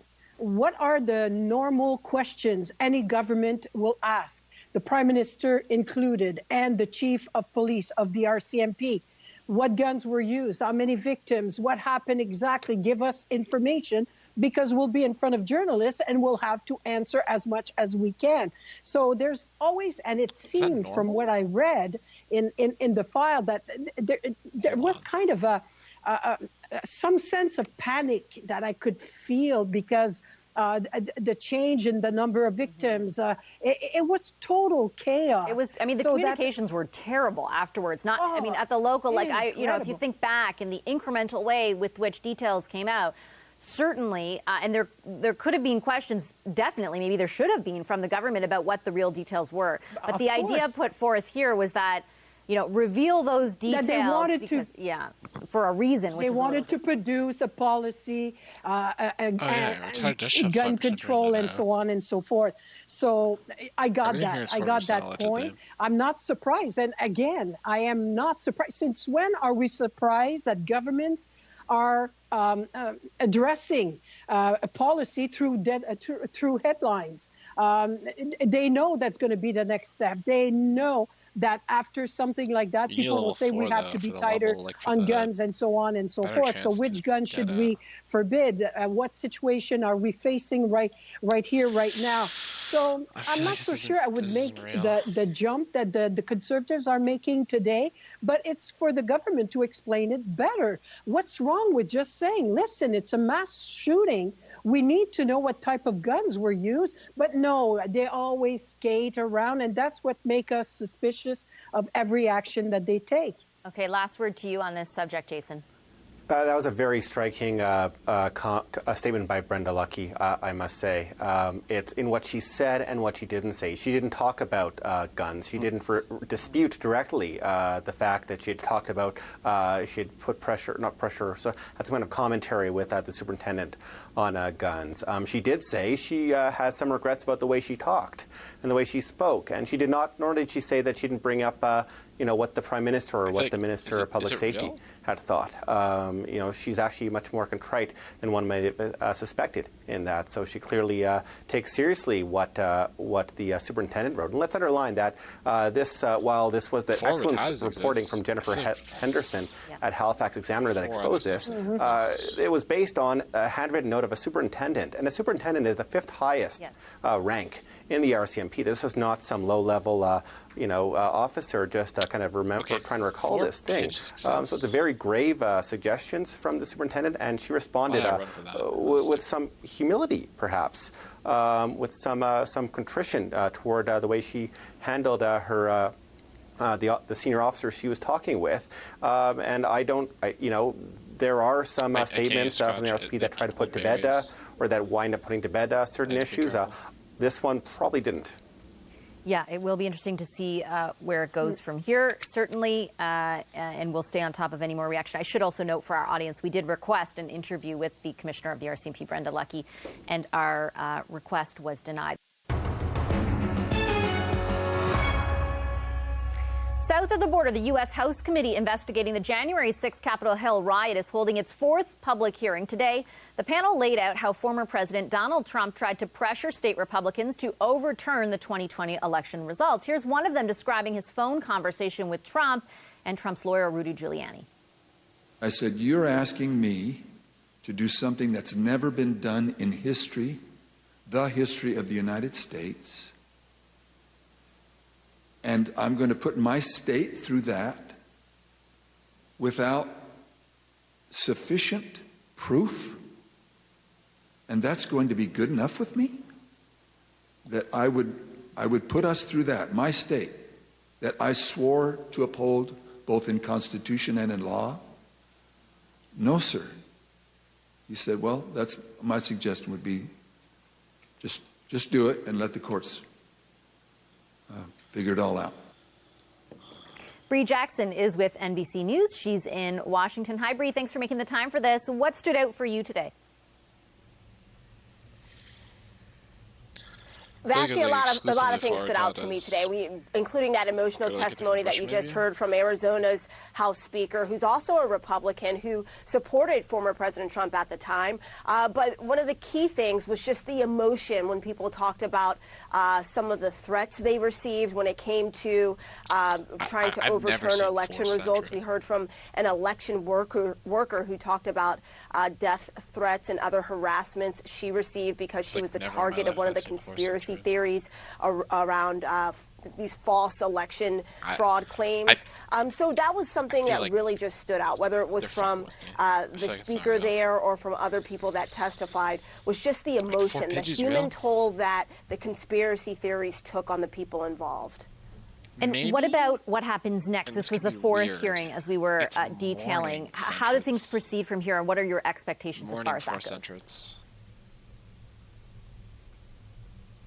Well, on Thursday, there will be another hearing. Then we expect to hear about the pressure campaign on the Justice Department to try to investigate false claims of widespread voter fraud. But all of these hearings are an effort to really an effort by the committee to really just lay out what they say is evidence that it was the actions of former President Trump as well as his allies that led to the spread of these false claims of voter fraud and what they say enraged his supporters and caused them to storm the U.S. Capitol on January 6th. So all of this is more so of a buildup. They're trying to lay out the case the threats against election workers, the conspiracy theories, and how all of these together ended up just really igniting former President Trump's supporters and causing them to come here to the Capitol and attack. Okay, thanks very much, Bree. Bree Jackson is with NBC News. She's in Washington. For more on what happened during today's hearing, David Fromm is a staff writer at The Atlantic. He previously served as a speechwriter for President George W. Bush. Mr. Fromm is in Toronto. Hi there. Good to see you again. Thanks for making the time. I just want to start off on something that our colleague Bree just pointed out, and that is a lot of what the focus was on today. In particular, kind of the preamble to what happened on January 6th and how the sort of big lie played out. I just want to play a clip for you and our viewers from one of the election workers who spoke today about being targeted by the former president, and then just get your reaction. Let's have a listen. They knocked on the door, and of course she opened it, and seeing who was there, who it was, and they just started pushing their way through, claiming that they were coming in to make a citizen's arrest. They needed to find me and my mom. They knew we were there. Right, there is nowhere I feel safe. Nowhere. Save and reset? Do you know how it feels to have the President of the United States to target you? So that was one lady and her mother. Both were election workers. What was going through your head as you were listening to that kind of testimony? Well, I think we're at a point now where we need to be very careful about calling this hearing or this investigation about January 6th. January 6th is the explosion at the end of a long trail of combustible material. And what this committee is showing is there was a very coherent plot from the state level to the Congress to the explosion itself on January 6th, and that the plot traces back to the president, that he had a plan to overturn the election, first by fraud and then by violence. And that the plan, he had a lot of opposition to the plan. There were a lot of people who stepped up, but the plan made a kind of internal, coherent sense. It was not just a bunch of random, fitful actions. It was not impulsive. That Donald Trump had a scheme to overturn the 2020 election, seize power, overturn an election, violate the Constitution, and gain power for himself illegally in the first internal self-coup by an American president in the history of the United States. And it ended in violence, but it started with a plan. Do you think that the panel or the committee is effectively laying that out? I think the committee is doing a superb job. And if people have not watched these hearings before, need to appreciate the unusual self-discipline of these members of the House of Representatives. I mean, normally congressional hearings do bog down. They don't coordinate their work. The members get a little windy. Here they really have focused on telling a coherent story and integrating video and audio so that people watching can understand what happened. Are you surprised at all by what has been revealed, as you reference, about the coordinated nature of the quote-unquote big lie, that, you know, the preamble, as I put it, to what ended up happening on January 6th? The surprise is how much evidence there is. I've said throughout this administration, throughout the Trump administration, the story of the Trump administration is many secrets but no mysteries. What happened, what the plan was, I think we could all sort of intuit it. But the idea that there is so much of an evidentiary trail, so much paper, so much proof that, yes, Donald Trump, from the day, actually even before the votes were cast in November of 2020, certainly from the day after, launched through a small group a plan, a conspiracy to overturn an election, and it all traces back to his office and his... I hate this shit so much. I actually hate this shit so much.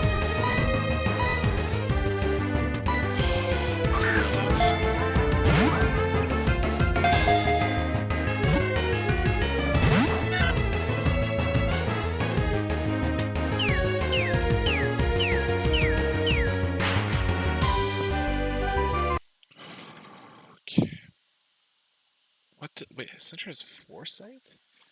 Okay, this is too stressful for me. I can't do this. I'm too scared, guys. I can't do it.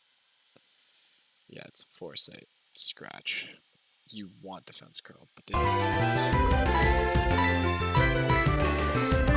Please, please, please, please, please.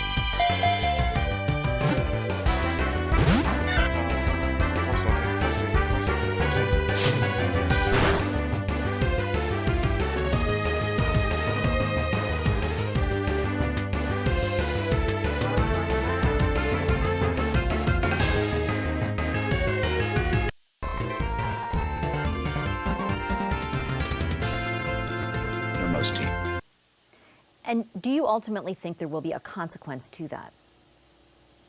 I'm confident that there will be. I mean, it may not be a fully satisfying one. It may not end in the kind of operatic way that people would like. But first, I think the truth is being engraved on the public mind. The committee has also been very specific about separating those Republicans who play ball with the president from those who don't. They've been although the committee is being accused of partisanship, the heroes of the story at every turn are Republicans who said no to Donald Trump. Many of them are Republicans who went a long way with him down some very bad roads, but at the last minute refused to go to the final worst destination. And so the committee has told a story that offers many Republicans in the country a way back to democracy and constitutionalism. I've sort of heard... We'll finish up this boring shit after.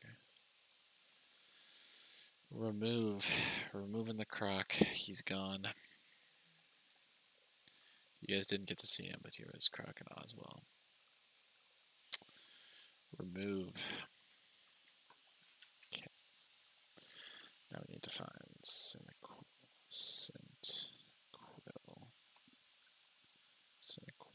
The fuck? It's like, oh my god, Jesus Christ. Cinequill is spelled autistic. Okay. Ooh, I like this art a lot. This is my favorite from the Legends one. It's kind of good. Save image as. We're going to save it into thumbnail stuff. Save. Good. Then we're going to go back to OBS here. We're adding image. Let's call it a little mousy.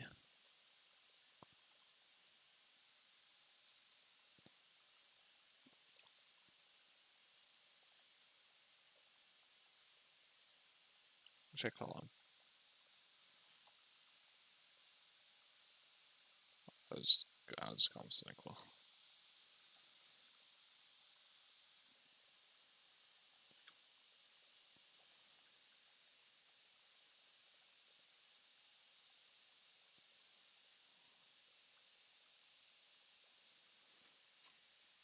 Hello.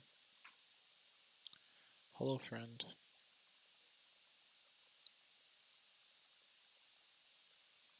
I think we still go for Centra. We just headbutt. I mean, we just get it after we have access to Ghastly. At that point, you can get a Sentry, you get a Fur. It doesn't fucking matter at all. Totally doesn't matter. Centric Fur, hell, bro.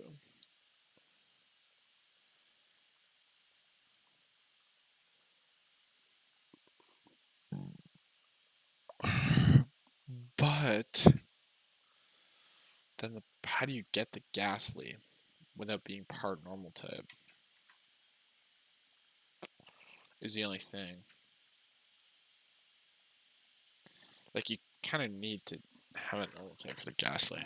Is there it's the gift Pokemon.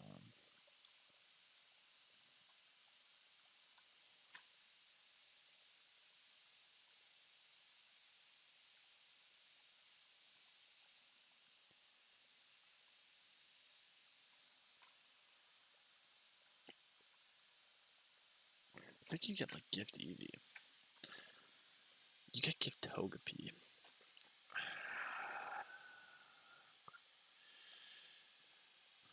Like, what do you need? Like, I feel like you solo run with Cynical Quilava.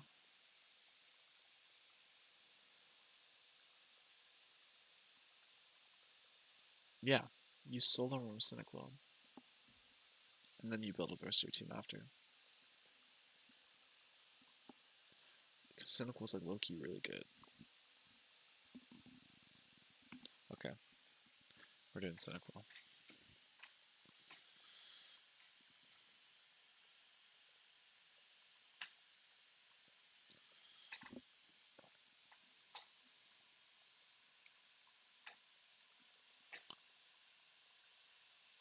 This is way lower res image than I'd like.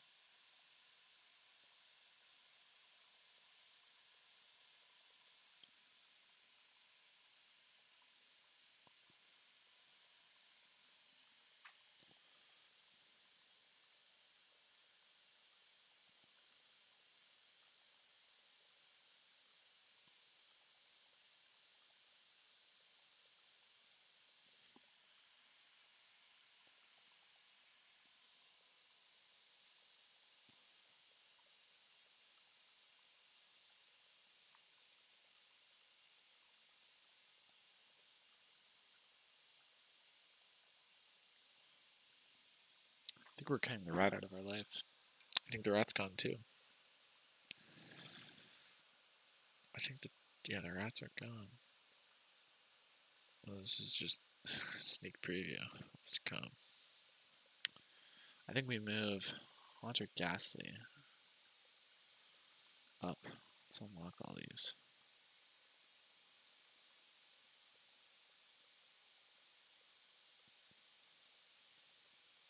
Oh wait, these can be locked. Oopsie. Yeah, like I think the rats are done. Sorry. Remove. Yes.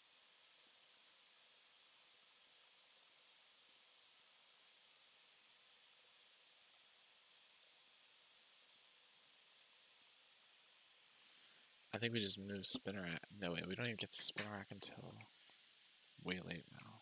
We don't get Spinnerack until like right before. So it's like Ghastly's our number 2, so I can move Ghastly here.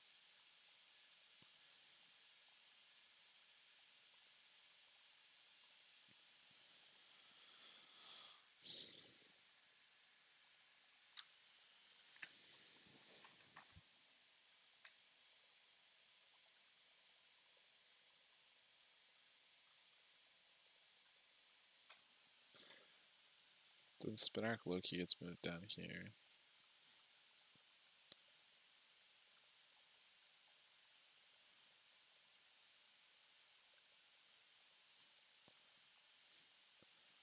Oh yeah, it's Heracross goes up here.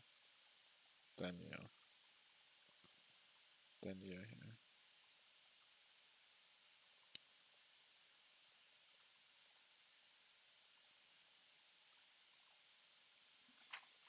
Okay.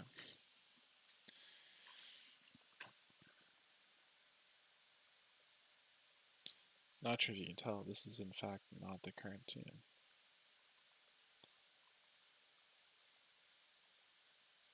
How's that look?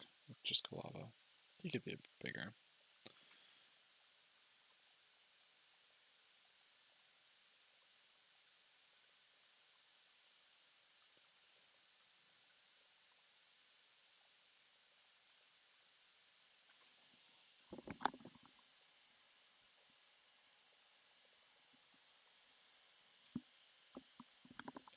Considering it's like Haunter.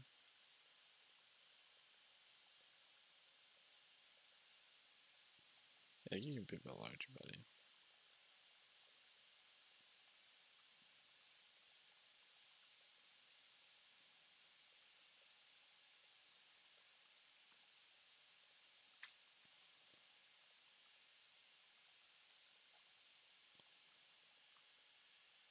Man, you're like really awkward though. Okay, you can be edgy. Stay 5 feet away from Haunter, whatever the fuck you want to do.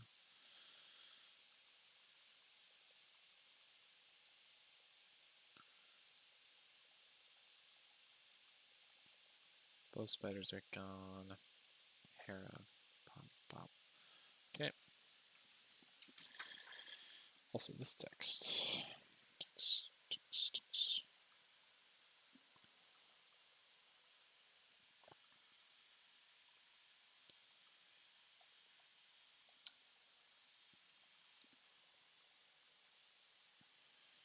Okay. 1037. Switching up the strategy. Two sides of the spectrum of analysis. The first, that this is kind of record keeping and important for the history books, and the second is that there could be people actually who learn something and whose views are swayed by what they hear through this. Where do you fall along that spectrum? I think everything matters. If it means swayed in terms of an electoral effect, look, this is going to be a 2022 election that is about prices, that's about the economy, as off-year elections, non-presidential elections are. And it's going to be probably a pretty bad election for the party of the president. The political impact of this is not, does this save the Democrats and Joe Biden? The political impact here is, does it pull the remainder of the Republican Party, the non-diseased tissue, away from Trumpism, away from this conspiracy? Does the future of the Republican Party look more like Raffensperger? Does it look more like Mike Pence? Does it look more like Liz Cheney? Very conservative people with views that their Democratic counterparts object to in many ways, but they're committed to the system. Can they redeem their party? That's the plot line here. And they've had a good hearing. Okay, Mr. Frum, I appreciate your analysis as always. Thank you. Thank you. That's it for us today. Make sure you follow our pod so you don't miss any of the latest political news. If you like this episode, we'd love it if you could share it with a friend. Thanks for listening.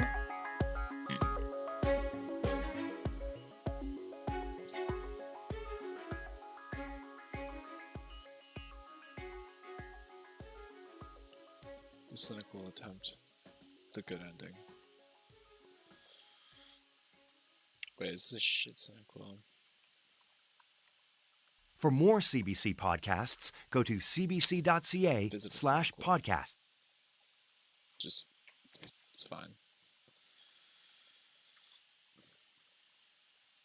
Oh wait, Rat's still.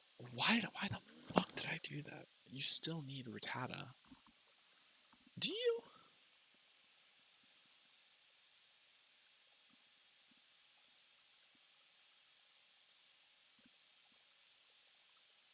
What do you need Rattata for? What do you need Rattata for? Are there like mandatory ghastly trainers? I'll come back if there are. I don't think there are. I don't think they're mandatory ghastly trainers. That sounds cringe as shit.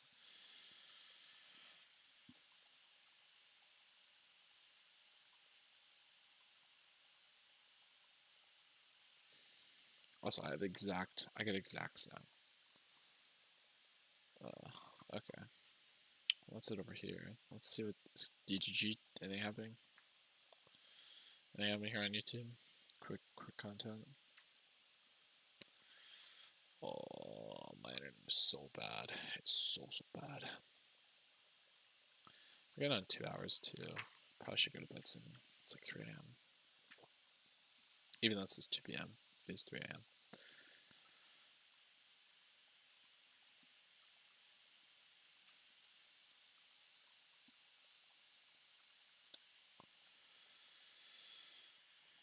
Let's just like get this attempt off the ground and like test the theory. I mean, there's not really much theory. It's kind of just like you just do the attempt now.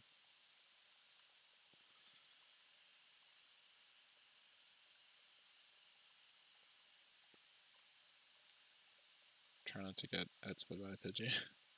It's like the whole theory, I guess.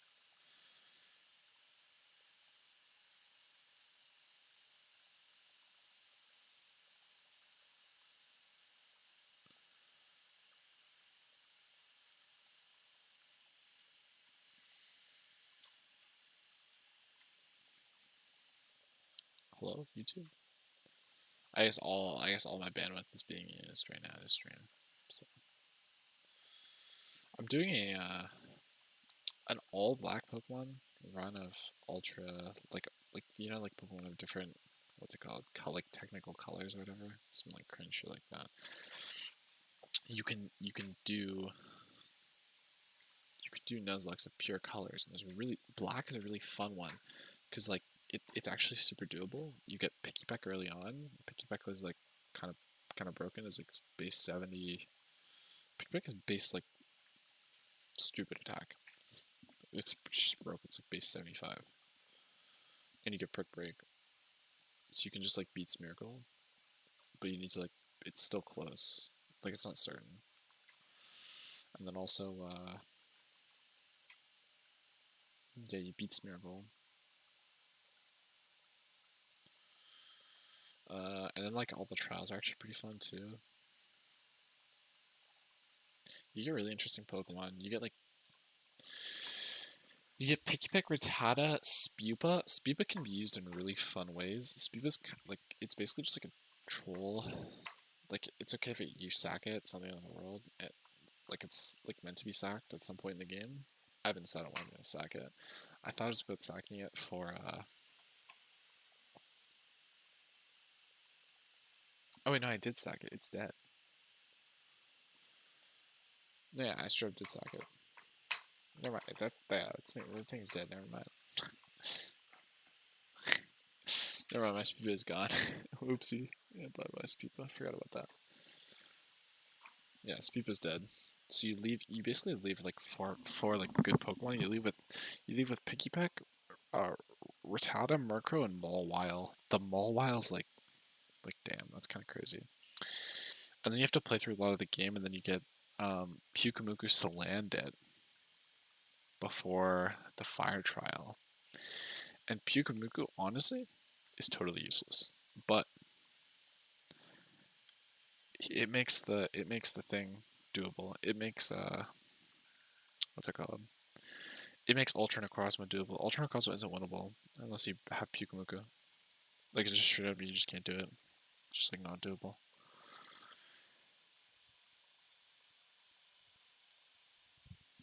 Cause you go Focus Sash Pyukumuku. You don't even need to. You probably do actually. Like Focus Sash Pyukumuku, Curse, and like try to like shift around a bit, and live. Just stay alive.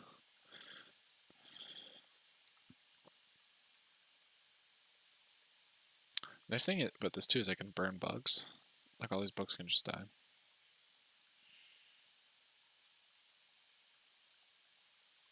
I feel like Cynical is like new best friend.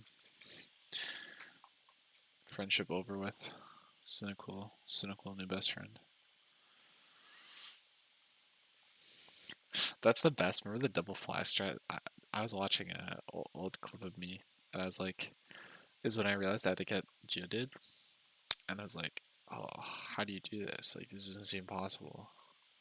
Like, it hits me. I'm like, you can double fly with with not to, because I had not to, because I thought fly strats were good. Fly strats were trash. 95 accuracy, you just like basically hard throwing. I was like, and I like came up with a whole strategy, and like everything was perfect. Like everything would work perfectly, but the Dragonite needed to land his fly. If the Dragonite didn't land his fly, he lost. I remember like being like so happy that I was like, wait a minute, fly's 95 accuracy. If Dragonite misses, I just lose. And then I decided to grind for Graveler. But then like got fucking trolled anyway. Because I created a new Dismon. 1, 2, 3. I think I got Ember. 4. Oh, I get Ember at 8. I'm like 1 away. I just want to see if I can burn these bugs. That's all I really care about. Yes, let's Cynical now. Cynical level 8. Like Ember. I'm guessing it's level 8 that got it, so.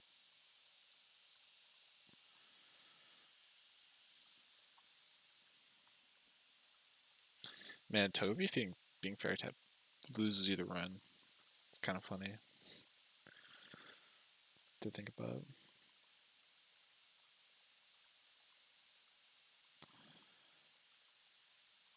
I guess the thing about this is like you're not really in any rush to face your rival, because it's like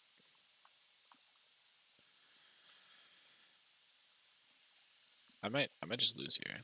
I just realized. Like, I don't think I have the PP for this. Oh, I think I just do. No way. I didn't have PP for it. Fuck, that's so stupid. Oh my god.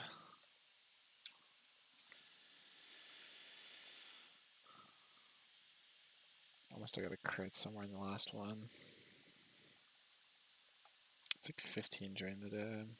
So rare. My stream's still good. We still alive, baby? Yeah, we are. We're fine. Oh. We're going on 2 hours. I was like, I'm gonna do an hour tonight. Like, you know, like first stream back. Just do an hour. I've been here for like 3 hours because I just set up everything before this as well. I was gonna go 12 to 2. I was gonna go like 12 to 1 and go to sleep. But alas, it's not what happened. We got it was like some okay podcast content. Like nothing, it's just like liberal scandal over and over and over, man. It's just the same shit. Kind of boring. This is an 11 turn. Oh shit, you don't even get it. When do you get it? Like level 9?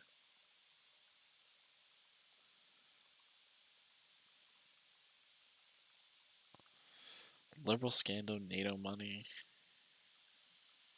Economy is good. Inflation is shit. Some people are suffering. The liberals are probably going to spend less money. Which is not great for poor people, but I mean, kind of dependent on middle classes more. Poor people suffer from inflation too, so it's not like it's exclusively bad. Tackling inflation is important. kind of like meh when it like has to come on important services, you know. Also, it's not necessarily coming on important services, but we'll see what happens. See what the government does.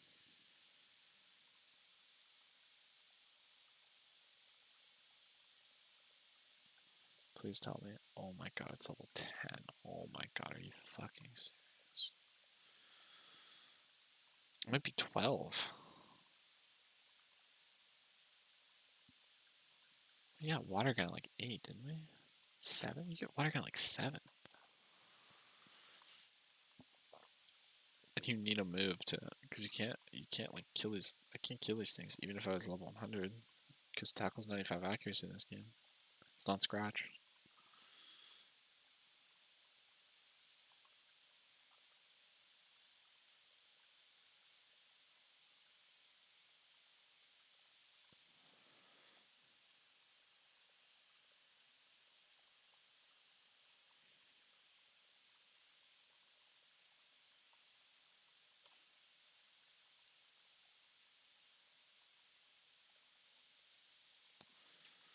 Okay, we're fine.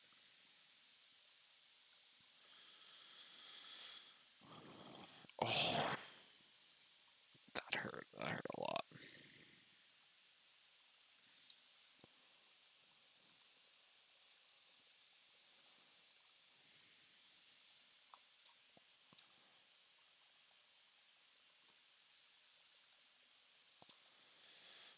Destiny video, Overwatch League video.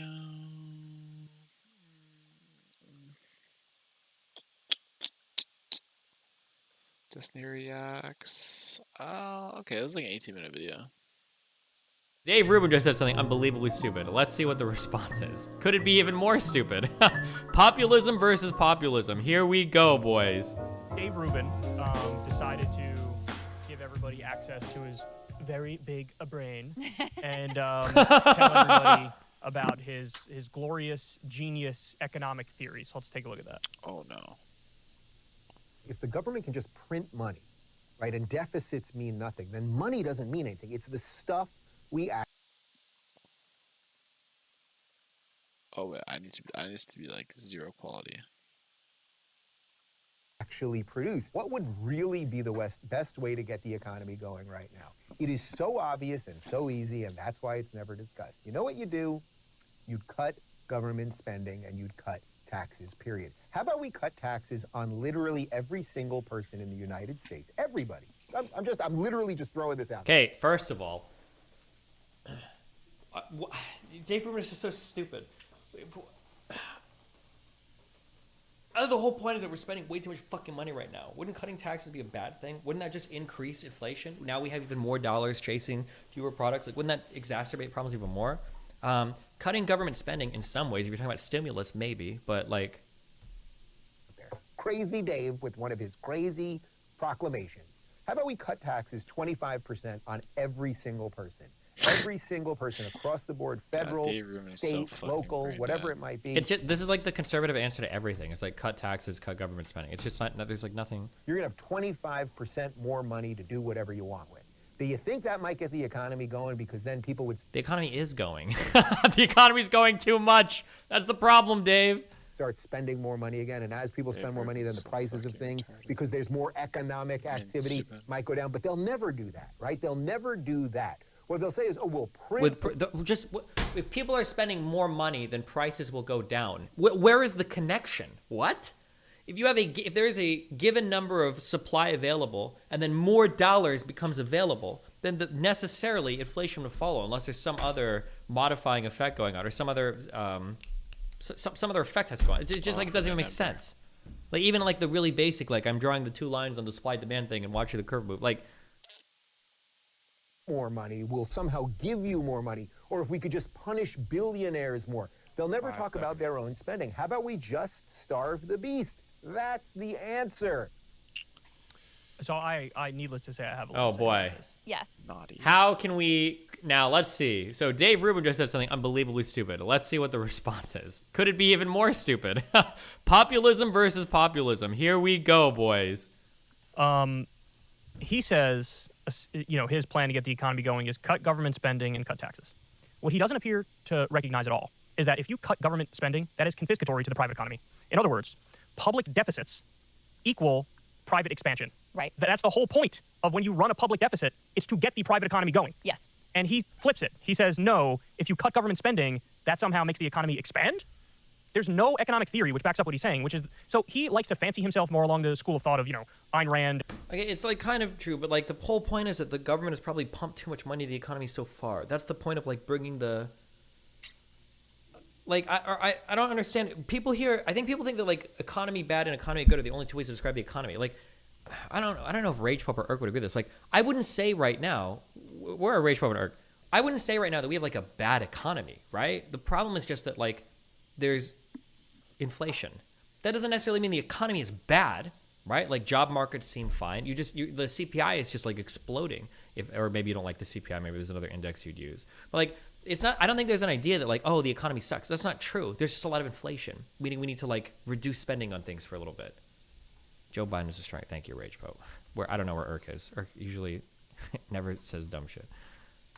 And Milton Friedman and an Austrian economic school of thought. The thing that's so frustrating about Dave Rubin to me is that he doesn't even understand the theory that he's espousing, but even if he did, that theory would be wrong, but he doesn't get the basics of that theory. Right. So his diagnosis of why we have inflation is exclusively tied to the pandemic spending programs, that you had these deficits, you had the government spending money and too much money in people's pockets, and that causes inflation, right? But then his answer to that is to give people more money to spend, which is exactly what he said, in his view, caused the inflation. I mean, the part where you realize... This is kind of true, but then you guys are also saying the government needs to spend more money, which is also like more spending, right? Maybe? I don't know. I'm not sure.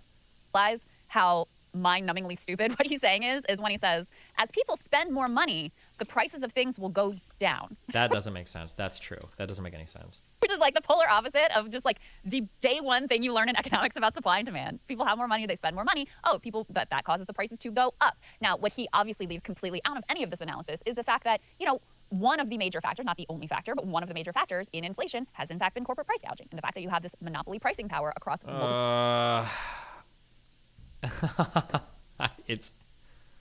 multiple industries that has allowed corporations to rake in record-breaking profits while all of you are out there suffering. They are literally on shareholder calls, CEOs telling their people, we were able to raise prices above and beyond what was required because consumers have no choice and they expect inflation, so they are willing to take it. And since you do have all the calls, like the consumers are expecting inflation, so let's just bump the price up as much as, because why the fuck not? Because monopoly consolidation, you have all of this pricing power. True. So that is completely left out of the analysis. He doesn't even talk about, some of the supply chain issues which could be ameliorated by things like, lifting wages, so we have more people willing to go into the trucking industry, again going after lifting wages. Aren't wages rising pretty quickly already? Yeah, and also wouldn't lifting wages also just increase the amount of money that people Canada are spending on everything, which would also continue to drive inflation? Like wages are already going up pretty significantly, right? I don't know if it's outpacing inflation, but like, do they need to go even higher? Definitely not outpacing inflation. Monopoly consolidation. Isn't that the case with oil companies? Some are holding off on drilling more.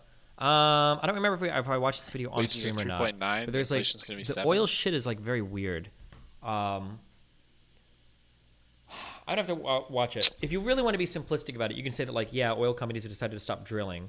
But I think it's a little more complicated than that. I think the idea is that it's a 13. This statement has been uttered 20 million times in the past, so this might be another bullshit utterance of that statement. Maybe. That there's a chance that peak oil consumption maybe has happened, and as green energies and other things move on, if all the oil companies around the world start mining as much or drilling for as much oil as possible, you're going to tank the fuck out of all of your oil prices, then everything will get fucked. So there is always some how much should we drill for, how much new oil do we put on the market? But that's always been a case. That's always been the case with oil, with global oil. There's always been fights over how much should we produce, how much should we not produce, or whatever. Like OPEC fights internally about this all the time. Yeah. In the freight shipping industries, things like that. The meat processors. The reason why I bring up the peak oil thing is because I feel like in my lifetime, I think I've heard 10 different times that I remember hearing it a lot in 2007, and then even in the lead up to now, I always feel like, are we past peak oil? Are we past peak oil? We're past peak oil. When oil prices collapsed several years ago, I think people were pointing to the slowing of the rate of change was decreasing quicker than they thought it would for the consumption of oil in China. So the consumption wasn't decreasing, but the increase in the consumption of the oil wasn't increasing as fast as people thought it was. So the derivative was not as big, basically. And people always say that. I've heard that I've heard that so many times in my lifetime. Even we're almost past peak oil. Maybe one of these times it'll be right, potentially. But yeah. Cynical, new best friend. There's all of those pieces he's not interested in whatsoever. Instead, he offers this completely nonsensical idea of what he thinks will solve the problem. So a few points on the supply chain leading to inflation. How do we get gas prices to go down, though? Here's just one thing I'll say about economics. My high school teacher said this a long time ago, and I thought it was interesting.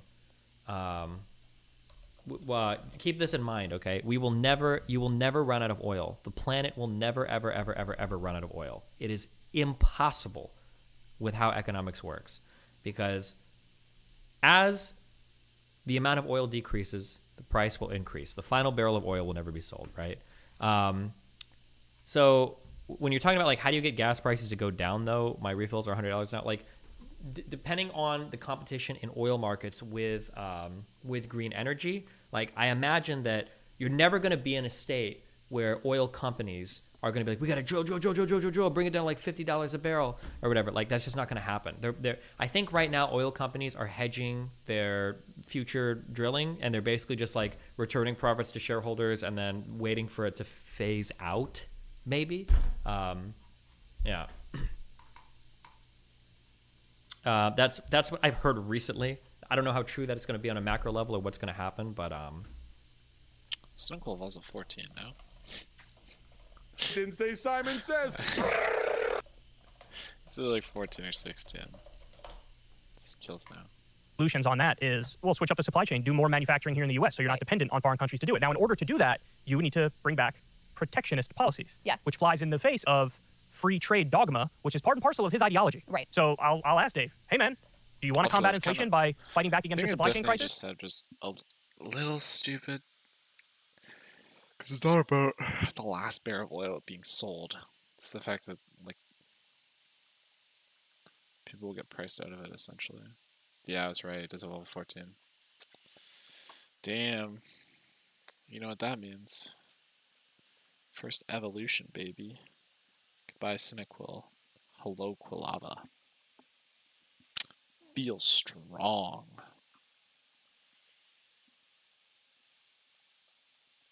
I think that's where we're going to end it. Well, let's finish this new video. Should we bring back tariffs for goods that are imported and start investing tax money to build up factories here? Because that would be a solution. Which is so fucking stupid. Like, I don't know. I shouldn't say that. I'm sorry. Whatever. I hate that. I hate everything about it. We just need to make all of our own shit, guys. What is it called? Is it an autarky? Economic. Yeah, we need to be an autarky, guys. Just make all of our own shit here. Everything.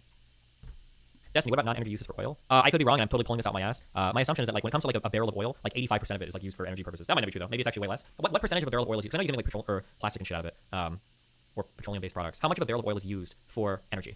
I just realized I don't think Kenny's fitting maybe it's for this anymore. Many barrel of oil is this much product. Gasoline is 40%. That's just gasoline though. Because this is gonna be like actually a crucial part of our run. Gasoline, diesel, jet fuel, heavy fuel, asphalt, light fuel, hydrocarbon. I think it can be used for fuel, or no? Hydrocarbon gas liquids like propane and butane and other. So okay, so yeah, it looks like 85% about is basically just used for like energy-ish. Sure. Assuming this graph is okay. You think protectionism is bad. So one thing I would say, the other thing is, when you say we should tax 25% on every person, okay, but the bottom roughly 50% of the country pays no federal taxes because they can't afford it. Right. So if he says, let's give them 25% subsidy. Also, right now, I don't think that's right now, because the Republican plan rolled out by Rick Scott was that everybody's asking to raise taxes on the bottom 50% of the country. Right. And the other thing is, if you think cutting taxes 25% for the top 1% of the country is going to lead to them spending more, all the people that we have lies in the face of that argument. What they do is they put it in their bank account. Right, because they're already They don't put it in their bank. They'll never put it in their bank account. They'll probably reinvest it. Now, if you want to say reinvesting stocks, whatever, fine, but it's not going in a bank account. So much like that's what he means. No, sorry, I'm not going to let you skirt by on that one. That's not good enough. You can't say that's what he means. There is a significantly different connotation to put it in the bank account versus reinvested in companies. Because he's making it sound like if you cut taxes, they're going to waste that money by putting it in their bank account. Money's not wasted. It's going to be reinvested into other enterprises. So no, I reject your. That's what he means. That's what he meant. He said it incorrectly. Or you're spending a large proportion of your income comes in. That's just the way that works. Right. So, I mean, look again, what I would say to Dave is, for the love of God, if you're going to do the whole, like, I'm a right-wing guy, I'm a libertarian economics guy, you understand the libertarian argument. He doesn't understand either. Yeah, well, he has these two sort of like Republican catchphrases in his mind. On the one hand, it's like deficit government spending, bad. Cutting taxes Cutting taxes good. And so he wants to say like, oh, the inflation is caused by the government spending, but then he also has to fit in other pieces of economic knowledge, which is that tax cuts are inherently good, not understanding that completely contradicts what he's saying there. Even though you're saying the spending is causing the inflation, you can't also say that's why we need to spend more to stop the inflation. This is something that has always driven me nuts about the argument from the supply side. Oh, we're so close, and the video's cutting. I've been pointing this out for a decade. There are two big things are, deficits are bad, but also cutting taxes is good. Well, hold on. How would you, at least in part, reduce a deficit? You raise taxes to get rid of debt. No, they say that the way you get rid of the deficit is by reducing government spending. What do you guys call this in? What do you guys call this in Europe? Not like they autarky. Oh, austerity is what they call it, right? I think we don't use that word in the U.S., but that's essentially what Republicans. They should learn that word. I don't know why they don't know that word in the U.S. They would fucking love it. Nobody introduced it to them. Yeah, what do we do? We also stop spending. You don't cut spending so much before you get into like, sorry, Medicare gone, Medicaid gone, Social Security, get put out of the table. It also came up with this whole fantasy accounting system of like, well, if we cut taxes, then people are going to invest more and they're going to generate more, and then you're going to get more tax revenue. He said, we should be the private economy when we do that. But hold on one second. Ronald Reagan did exactly the same thing you're calling right now, and he had record deficits. I feel like this is a crystal ball on the right. Sorry, you guys can't see it because I have it opened up in a different tab. But I think it's crystal ball. I think a crystal ball somehow always knows what she's talking about. Maybe it's because she did the show with Sargon, or whatever his name is. Not Sargon. I can't remember that fucker's name. Maybe she did a show with a conservative. She can understand more, like what he's trying to say. Probably. But like Kyle Klobuchar misses it every time. Like the bank stuff. Destiny was 100% right on that. He just thought he legitimately thinks like if you admit it's okay, it's a stupid plan, but if you did like cut taxes, people would invest that money 100%. You'd be fucking brain dead if you didn't think that. It's not a good thing either. Like it's complicated. Like it's a good thing for the economy, but overall it's like not great for people, for everyday people.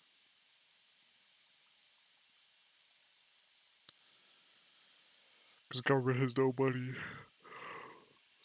The government loses all their money. We go into massive debt. We're fucked. That's basically what happens. If you do a dipshit's plan.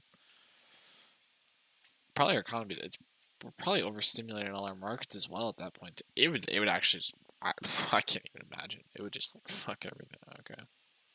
I'm gonna go back.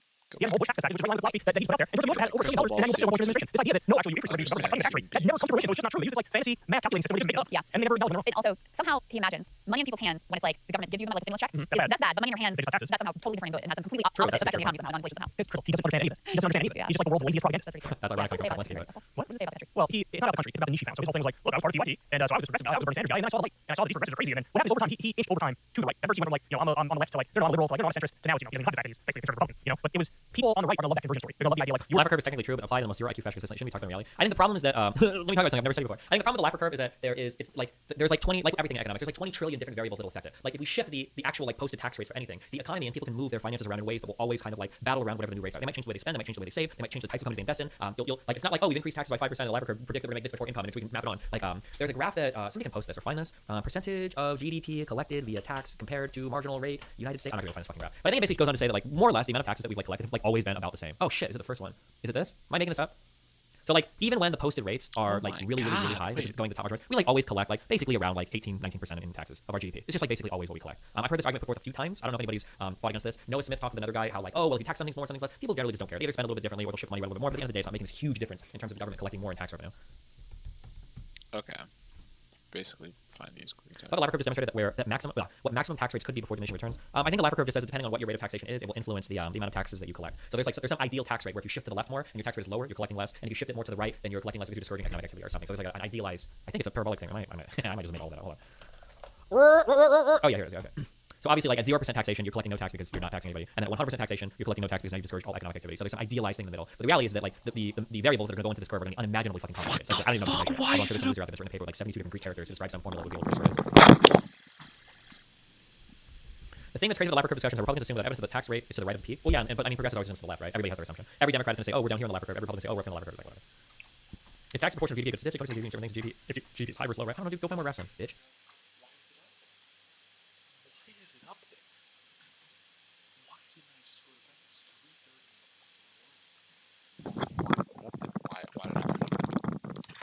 Why did I put it up there? Why?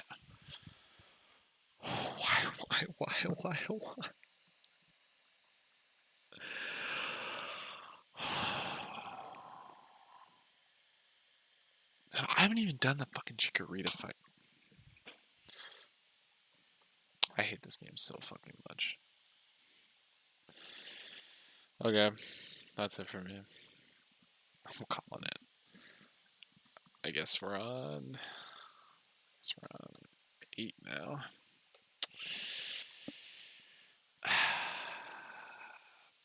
Back to Cinequil.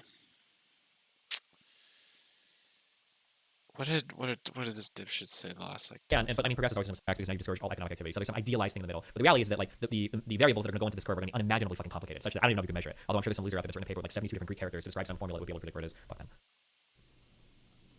The thing that's crazy with the Laffer curve discussions, Republicans assume that evidence that the tax rate is to the right of the peak. Well, yeah, but I mean, progressive socialism is to the left, right? Everybody has their assumption. Every Democrat's going to say, oh, we're down here on the Laffer curve. Every Republican say, oh, we're up in the Laffer curve. It's like whatever. Is tax proportion of GDP a good statistic? Yeah, Laffer curve's so stupid. Doesn't make. I think it's like way too basic. I don't think it. What I learned in economics.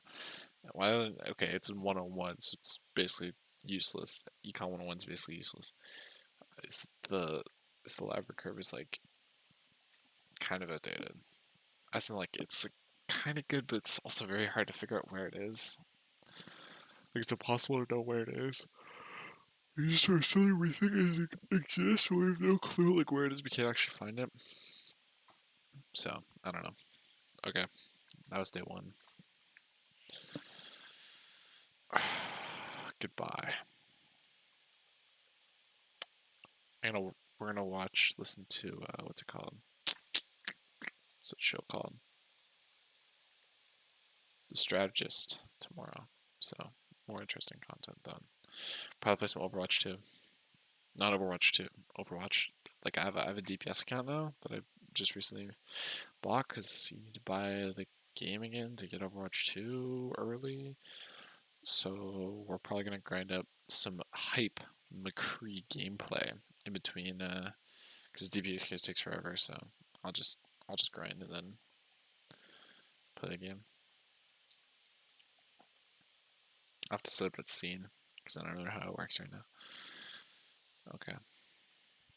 Goodbye. 2 hours 20 minutes. It's actually pretty good.